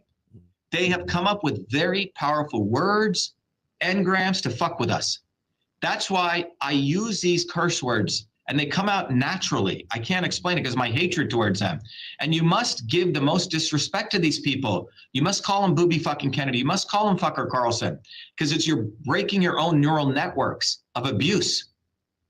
They're making us abuse victims, Adam, at a very, very deep psychological level. And I can tell you that all the linguistic departments of most of the major universities know this. It's behavioral psychology. B.F. Skinner, they are studying this in math. They always talk about, sorry to interrupt, they always talk about Trump using his terms he comes up with, his labels and names he comes up with people and how persuasive and powerful that is. Right, so they are watching my terms. Susie Wiles is from the deep state Ballard Communications. She was at Mercury. PR agencies, what is PR? PR is messaging, the right messaging at the right time. I mean, right 2 days later, Trump is saying shatter, he didn't want to say shatter the swarm, there'd be total parade. Shatter the censorship regime, shatter the deep state. I had to call him out, you see, because if they see a term doing well, they will seize it. I mean, when I did that thing, I am not, I do not suck Zionist cock, right? That came out naturally, but you immediately saw the anti-Zionist grifters owning it, you see? Because whenever we, bottoms up, come up with something, they have to grab it, and then they have to own it. And so they have an entire infrastructure, Ari Emanuel, Mercury, Ballard. That's why Susie Wells is his handler. It is not an accident that you've put a woman who's a fucking goddamn PR messaging person to run him, to message him. And they are right now using this conversation. It's being messaged, it's being run through an analysis, and they're probably watching comments in real time, seeing which message hits. ADL just released a list of all the comments on Twitch, and it had the list of all the anti-Semitic terms. Goyim or the Goyim no was like number one of the first ones. So yeah, they're 100% doing that. Yeah, and it's real time. Look, in 1993, when I was at MIT, I was doing research on what is now called AI, information cybernetics, and I had created a way to analyze pretty much any signal, clustered, et cetera. I have a patent on this. You guys can go look it up. But at that time in 1993, the White House was running a contest. Remember, email was an inter-office application up until 1993. After that became a consumer application. The White House was getting, 5,000 emails per day. And the White House ran a competition, an industry-wide competition that they used to do in the 40s. Are there technologies that can automatically read email and route it and figure out a response? Long story short, Adam, I was one of the few grad students asked to participate. I ended up winning that contest. And I left MIT and I started a company called Echo Mail, okay? This was my first life with email, creating the email system as we know it today. Before I came to MIT, Adam, okay, email was not invented by the military-industrial complex. It was invented by a 14-year-old kid growing up in Newark, New Jersey. Inbox, outbox, everything. I named it email. I have the first fucking copyright. But I was not taught to be a good Zionist learning how to promote myself, you see? It went into the Smithsonian many years later. When my mom died, she had saved all the communications. And who attacked me were the liberal Jewish academics who had anointed that someone who was part of the military industrial complex invented email. All he did was do simple text messaging. Anyway, that's why the Gawker lawsuit was a big win. But nonetheless, my second life with email was analyzing and routing email. And I built a company for customer service to do that, Adam, long before AI, modern AI kind of stuff now. So these algorithms are pretty simple clustering, simple neural networks. So what they have now is they have dashboards that will just tell Vivek the Snake, say this message. Trump, speak this, say this. That's what's going on. The level of control is going on. What we say in control systems theory, in nanoseconds. So, if a plane is going off course, it would go off course for, a mile, and then you have to correct it. Now they can do it very rapidly, right? So they watch our criticisms, and if it's taking, they bring it back. They suppress the real message. So that's what's going on. And that's why everyone must learn system science. That's what Cambridge Analytica was doing, the messaging. And Robert Mercer is the guy behind that, Mercer. I believe. Yep. A tech guy, AI tech guy. Yep. Bob Mercer, I've spoken to him. He has a lot of respect for the work I've done. He funded Trump. First time he no longer funds him anymore. So what I'm saying is, with my background and credentials, I've had a chance to get at a very deep level these people, and I don't like them. I've had many chances to sell out to them, man, but I just cannot, I will not do it. And so my only life has brought me to the point. The only way is bottoms up movement, man. It's the only thing. And my job, my mission in life is to educate people how to build those movements if they want to. If you want to save yourself, I will teach you how. If you want to be a Zionist cocksucker, I don't even want to fucking talk to you, right? So that's the bottom line, Adam. But there's 8 billion. It's a real uphill battle because even legitimate grassroots movement, they can squash it, infiltrate it, and then they have their own astroturfed movements that appear, and they just got at every turn, they've got some advantage and a chokehold. They do. But you know what? I believe the purpose of life is to go through your own hero's journey and to fight evil. There is no other purpose in life. To me, that's the conclusion I've come to through my own sort of reflection on this.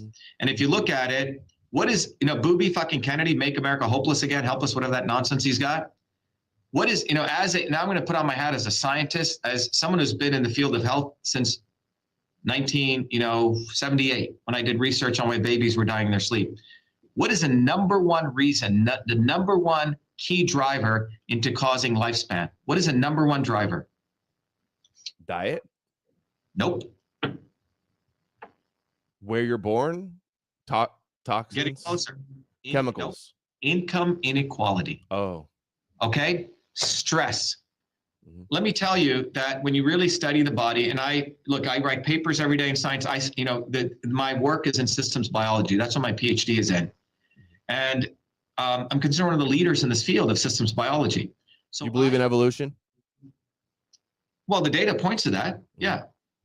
Good. Just wanted people to hear. There's so many people that deny evolution. They want to be creationists. Let me add a caveat to that. There could be other forces that drive natural selection beyond Darwinian natural selection. There could be thermodynamics. Let me explain. This is a quick aside.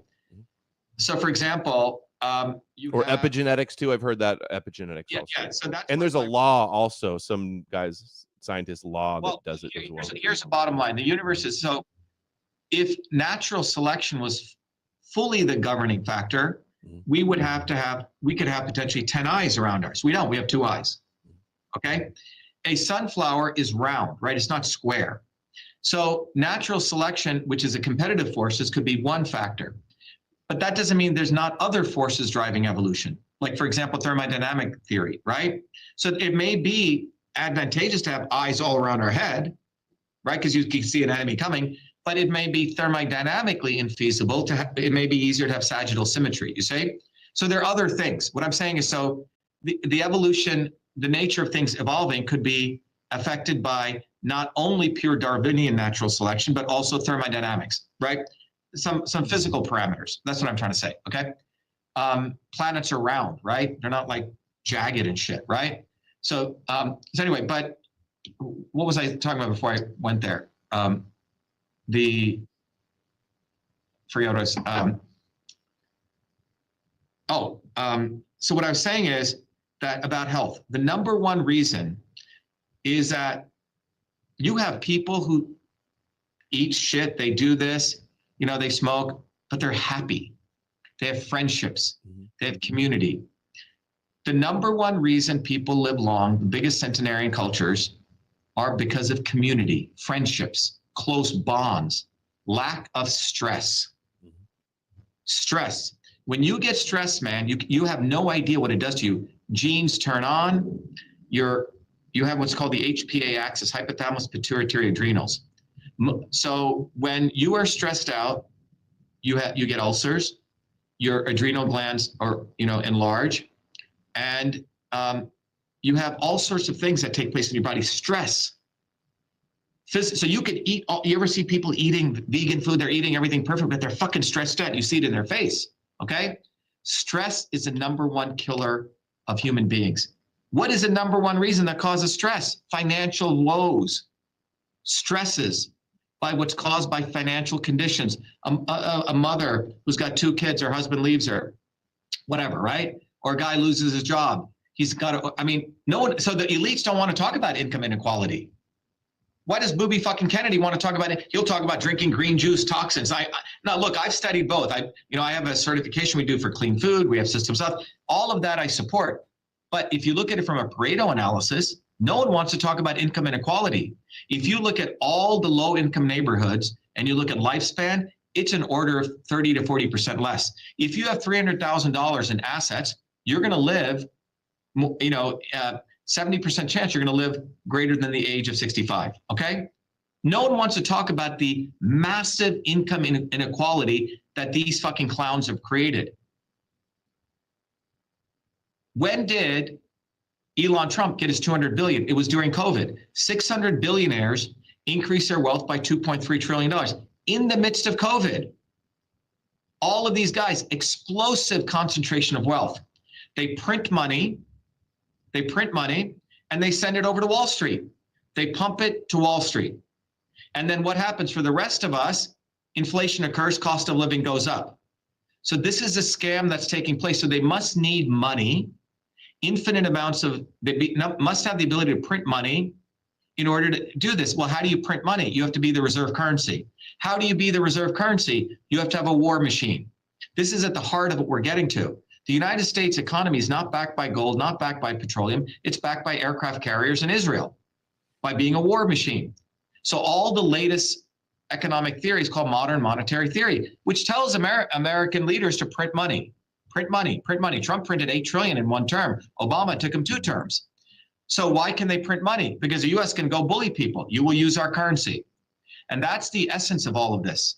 So you need to potentially likely start a war with Russia to get assets, but more importantly, it is devastating the American public. You want to talk about health, fucking booby, and all you people, why don't we expropriate all the fucking wealth you guys made during the pandemic? Let's do that. And Vivek the Snake is saying, I'm going to choose some random odd numbers and get people off Social Security. Why don't we expropriate all of his fucking wealth that he made illegally with Axevant? So they do not want to talk about them. When you do, they'll say, oh, you're a communist, you're a socialist. You see, they have checkmated the American mindset that when you want to talk about working people rising up, ooh, that's communist, that's socialist. When it was the American workers, May Day, which is now a communist holiday, was in commemoration of 4 American workers who were shot fighting for the 8-hour workday in America. So the way they've checkmated this is quite profound, Adam, that they do not want the American people fighting for their own bottoms-up movements. And it is income inequality and the lack of community that has created infinite amounts of destruction of health. Community, when you have friendships, 1,000 genes turn on positively. When you don't have friendships and community, 1,000 genes go the other way epigenetically. You get inflammation, you get reduced immune systems. That's what happened during COVID. Fucking Trump and Booby Kennedy killed people. I was the one who said, do not do the lockdowns. Kennedy said lockdowns are good. People went on antidepressants. How many people do you, we're humans. We're supposed to have love, friendship, connection. And what's going on is the destruction of that, the atomization of that. And that creates infinite stress in the human being. Infinite. They don't have those kind of stresses, man. And if they do, and this happens, that happens, they go to their Beverly Hills people, they get their surgery and all that kind of shit.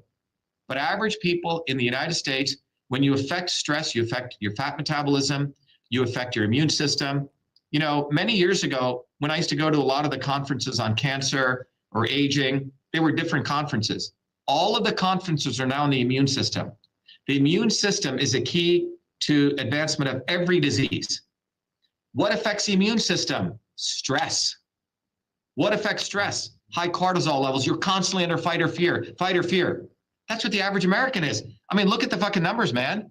I mean, lifespan is going down. Is it true that the immune system is like interconnected with the gut? And is that why you feel like when you're stressed out, you feel it in like your gut? Feel that like sick feeling?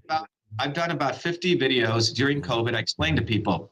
So the way that the vaccine was developed was saying you have the innate immune system. Like if I sneeze on you, your body initially puts out certain things, call your early immune system to knock it out.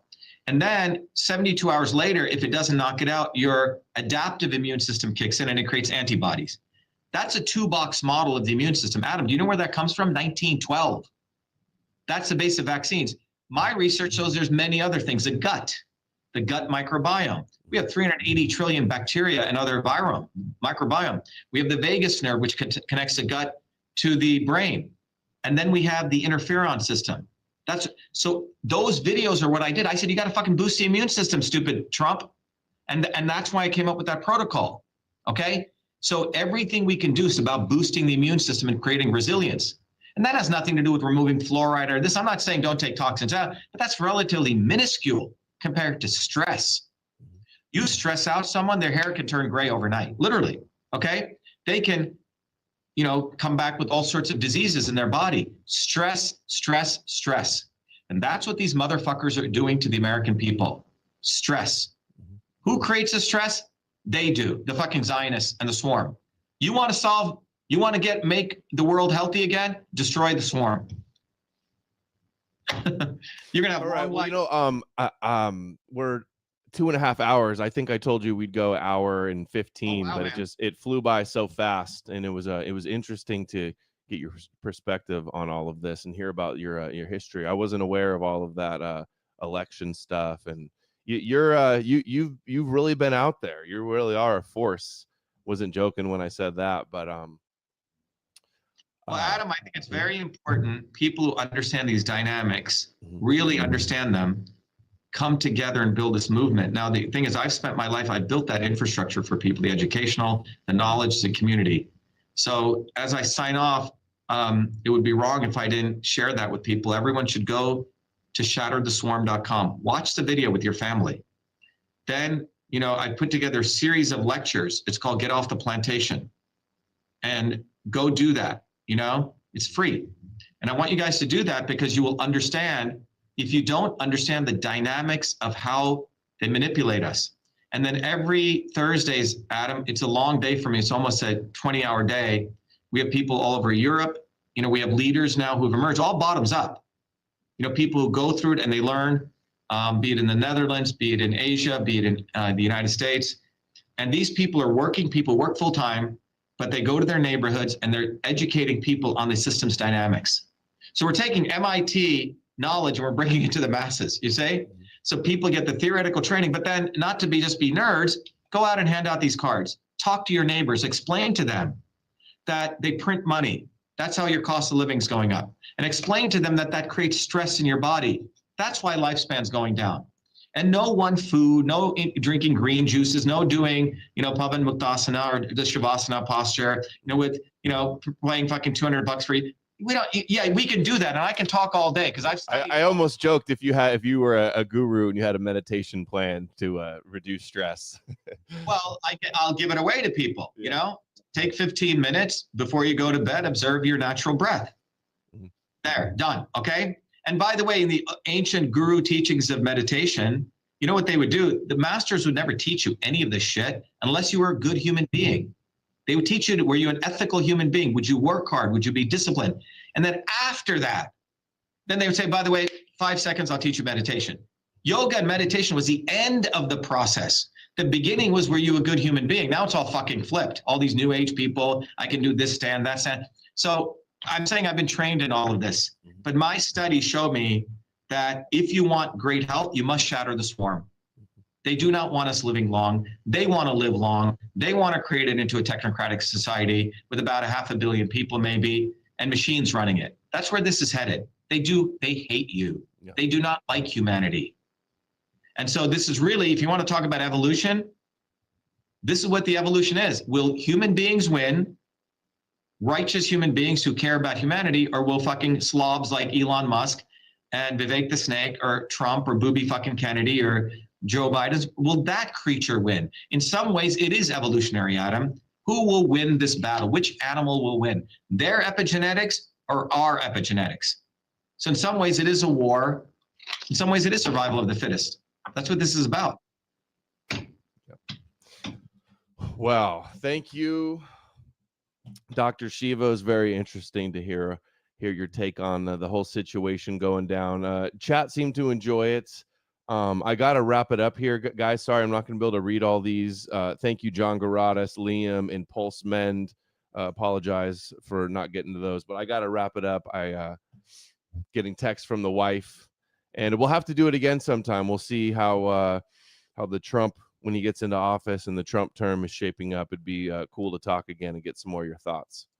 So yeah. Thanks for the retweet the other day. Thanks for coming on. Tell everybody, is Twitter the best place to find you, or these websites here? I'm on Twitter, Facebook, but you should go to Shatter the Swarm. That's where people should go to. Come to our orientation, vashiva.com/orientation. We do one-on-ones with people. People talk. We connect people up to people all over the world, so people have community. So you can start having intelligent, critical conversations with everyday people like us, Adam, not them. And so it is an us versus them. It is. All right. Thank you, everybody. Thanks for the donos. I will see you back again tomorrow with Devin from Black Pilled tomorrow night. And look forward to seeing what everybody has to say in the comments. Thank you, Dr. Shiva. We'll be in touch. All right. See you and your family. Bye-bye. All right. Take care, everybody. Who would have ever thought I'd be running for president of the United States of America?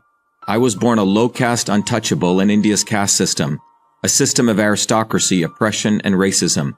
My name is Dr. Shiva Ayyadurai. I'm an MIT PhD, a Fulbright scholar, a scientist, engineer, entrepreneur, and inventor. My family and I left India to come to America on my 7th birthday. I grew up in the working-class neighborhoods of New Jersey, playing baseball, mowing lawns, painting houses, and coding software. My friends and neighbors are blacks, Italians, Irish, people of all races. As a 14-year-old, I wrote 50,000 lines of software code to create the world's first email system, and was awarded the first U.S. copyright for email, recognizing me as its official inventor at a time when copyright was the only way to protect software inventions. I did that long before I ever came to MIT, revealing that big innovations can occur anytime, any place, by anybody. Growing up, I saw politicians dividing us by race and religion in both America and India, to have us fighting each other while they remain safe in their gated communities and in their playgrounds of Hollywood, Martha's Vineyard, and Silicon Valley. I'm a fighter. I fought racism and exposed their imperialist wars, fought for workers, and put my life on the line against global corruption.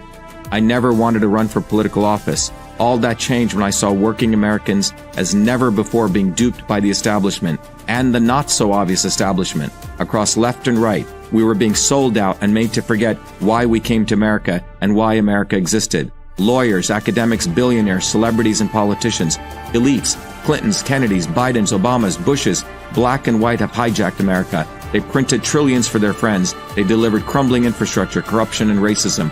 They've transferred trillions to themselves, dividing black and white, fear-mongering, and fake science. Lockdowns and censorship, dirty air, food, and water, pushing drugs upon us, making us sicker. We've been sold out. One set of rules for them and another for us. We deserve a warrior with a history of courage in putting everything on the line for you, who believes in you, not them, who has created a movement bottoms up for truth, freedom, health. I've exposed their lies at the right time, never waiting until it was popular. I've exposed their false gods who exist to lead you back to them. I've exposed their fake science of lockdowns and masking and provided you solutions to fight them and win and protect your immune system, saving millions. I exposed Fauci, galvanized the Fire Fauci campaign when others remained silent. When they stole our election, we sued the government and Twitter in our historic 2020 federal lawsuit, exposing in bare view the government and big tech censorship infrastructure, the unholy alliance between government and social media companies. Where was Elon and his grifters? They stood by the sidelines and did nothing. They did not use their megaphones to help us when it could have made a big difference. Now our movement grows for truth, freedom, health, independent of all of them. Every day, millions are learning the science of systems, the knowledge the elites do not want you to have, so you may learn how to think, stand up, and fight, independent of the establishment of left and right and their fake heroes. Now it's time for you to join the movement, to win back America, to win back truth, win back freedom, win back your health. That's why I'm running for President of the United States. This race is about you. This race is about truth, freedom, health versus power, profit, control.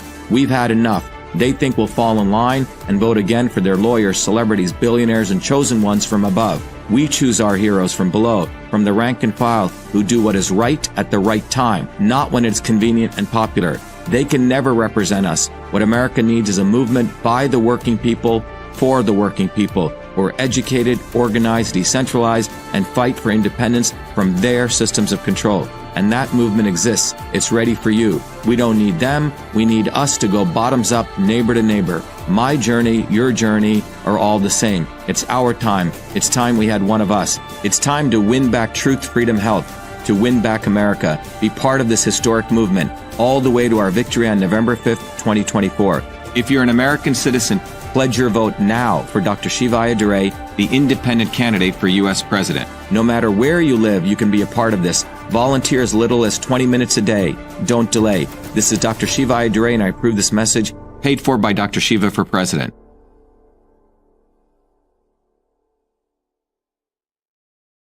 We have allowed our country to be taken over from within, and the end goal is you will have a homogenized world where we will become slaves, because there is a condition among the elites that really thinks they're better than you, deep down inside them, that you don't deserve the freedoms you have. They don't. This reality is what people need to wake up to, and we need to all unite working people.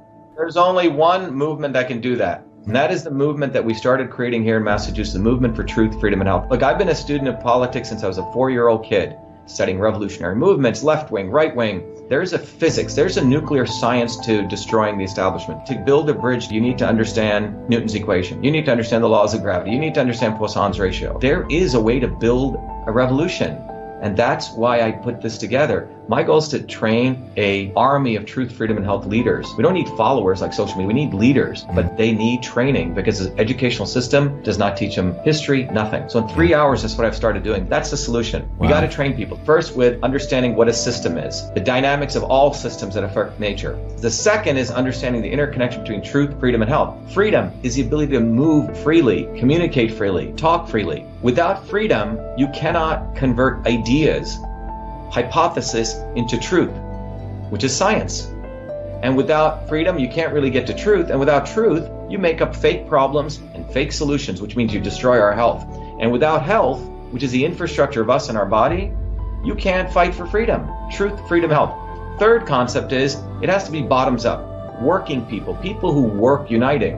And what the right wing has done is whenever you say working people unite, that must be communist. Meanwhile, they've let the Democrats run unions, which suppress workers, completely corrupt. But when you look at the arc of American history, it's been when working people came up. We need to go local. Every solution I'm coming up with as a part of this movement, we're giving the science, which is the truth, and then we tell people what they can do on the ground. Like with election fraud, you don't need to wait for some lawyer. Our goal is to train people to go local, to go local, to go local, fight locally. Forget lawyers, forget politicians, forget celebrities. You got to learn politics, and there is a science to it. They lock us down, we should be ready to shut them down. And the fourth part of this principle is the not so obvious establishment.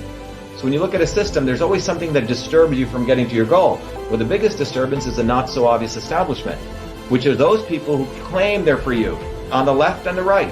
The Al Sharptons who tell black people I'm for you. The Tucker Carlsons. Do you think any true anti-establishment person will ever be on Fox or CNN? I don't think so. They both mislead working people back into the establishment. Without this solid understanding, of political physics and theory, you're screwed. You're going to follow on the left wing, Bernie Sanders. Oh, he said something. Or Robert Kennedy. Scumbags. Or you're going to follow some right-wing talk show host. They're not going to lead us to liberation. It's us. We're building a bottoms-up movement, and that political physics, it's a nuclear science of change. Bottoms up. We have to organize to understand that there is people who talk a good game, and then look at what they actually do, left and right. I'm sorry, Sean Hannity may say some good things, but I don't see the urgency in his voice to get something done, and it can only come when you weaponize yourself with the right knowledge. You need to be able to identify a rat. You know, Christ didn't go after the Romans, right? It was the Pharisees and the Sadducees who screwed him up. His own quote-unquote people. And that's where we're at. So these 4 concepts I've built into a curriculum. People can go to truthfreedomhelp.com, and it's an educational program. We need to train people in political theory. You need to have physics, and I've created that curriculum. People need to get educated. We need to get educated fast. And within a half an hour, I can teach people. 2 years of MIT control systems, I teach people those concepts. Then I apply it, anyone can understand it. And then you say, oh, I got to build a bottoms-up movement. They have to get politically astute, and then they have to go locally and act, not sit there on social media. They have to act locally, defy locally, do civil obedience locally, but with knowledge on how to build a movement.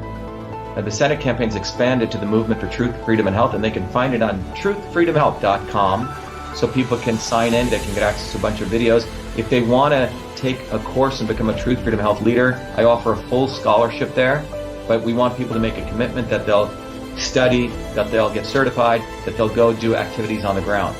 So go to truthfreedomhelp.com.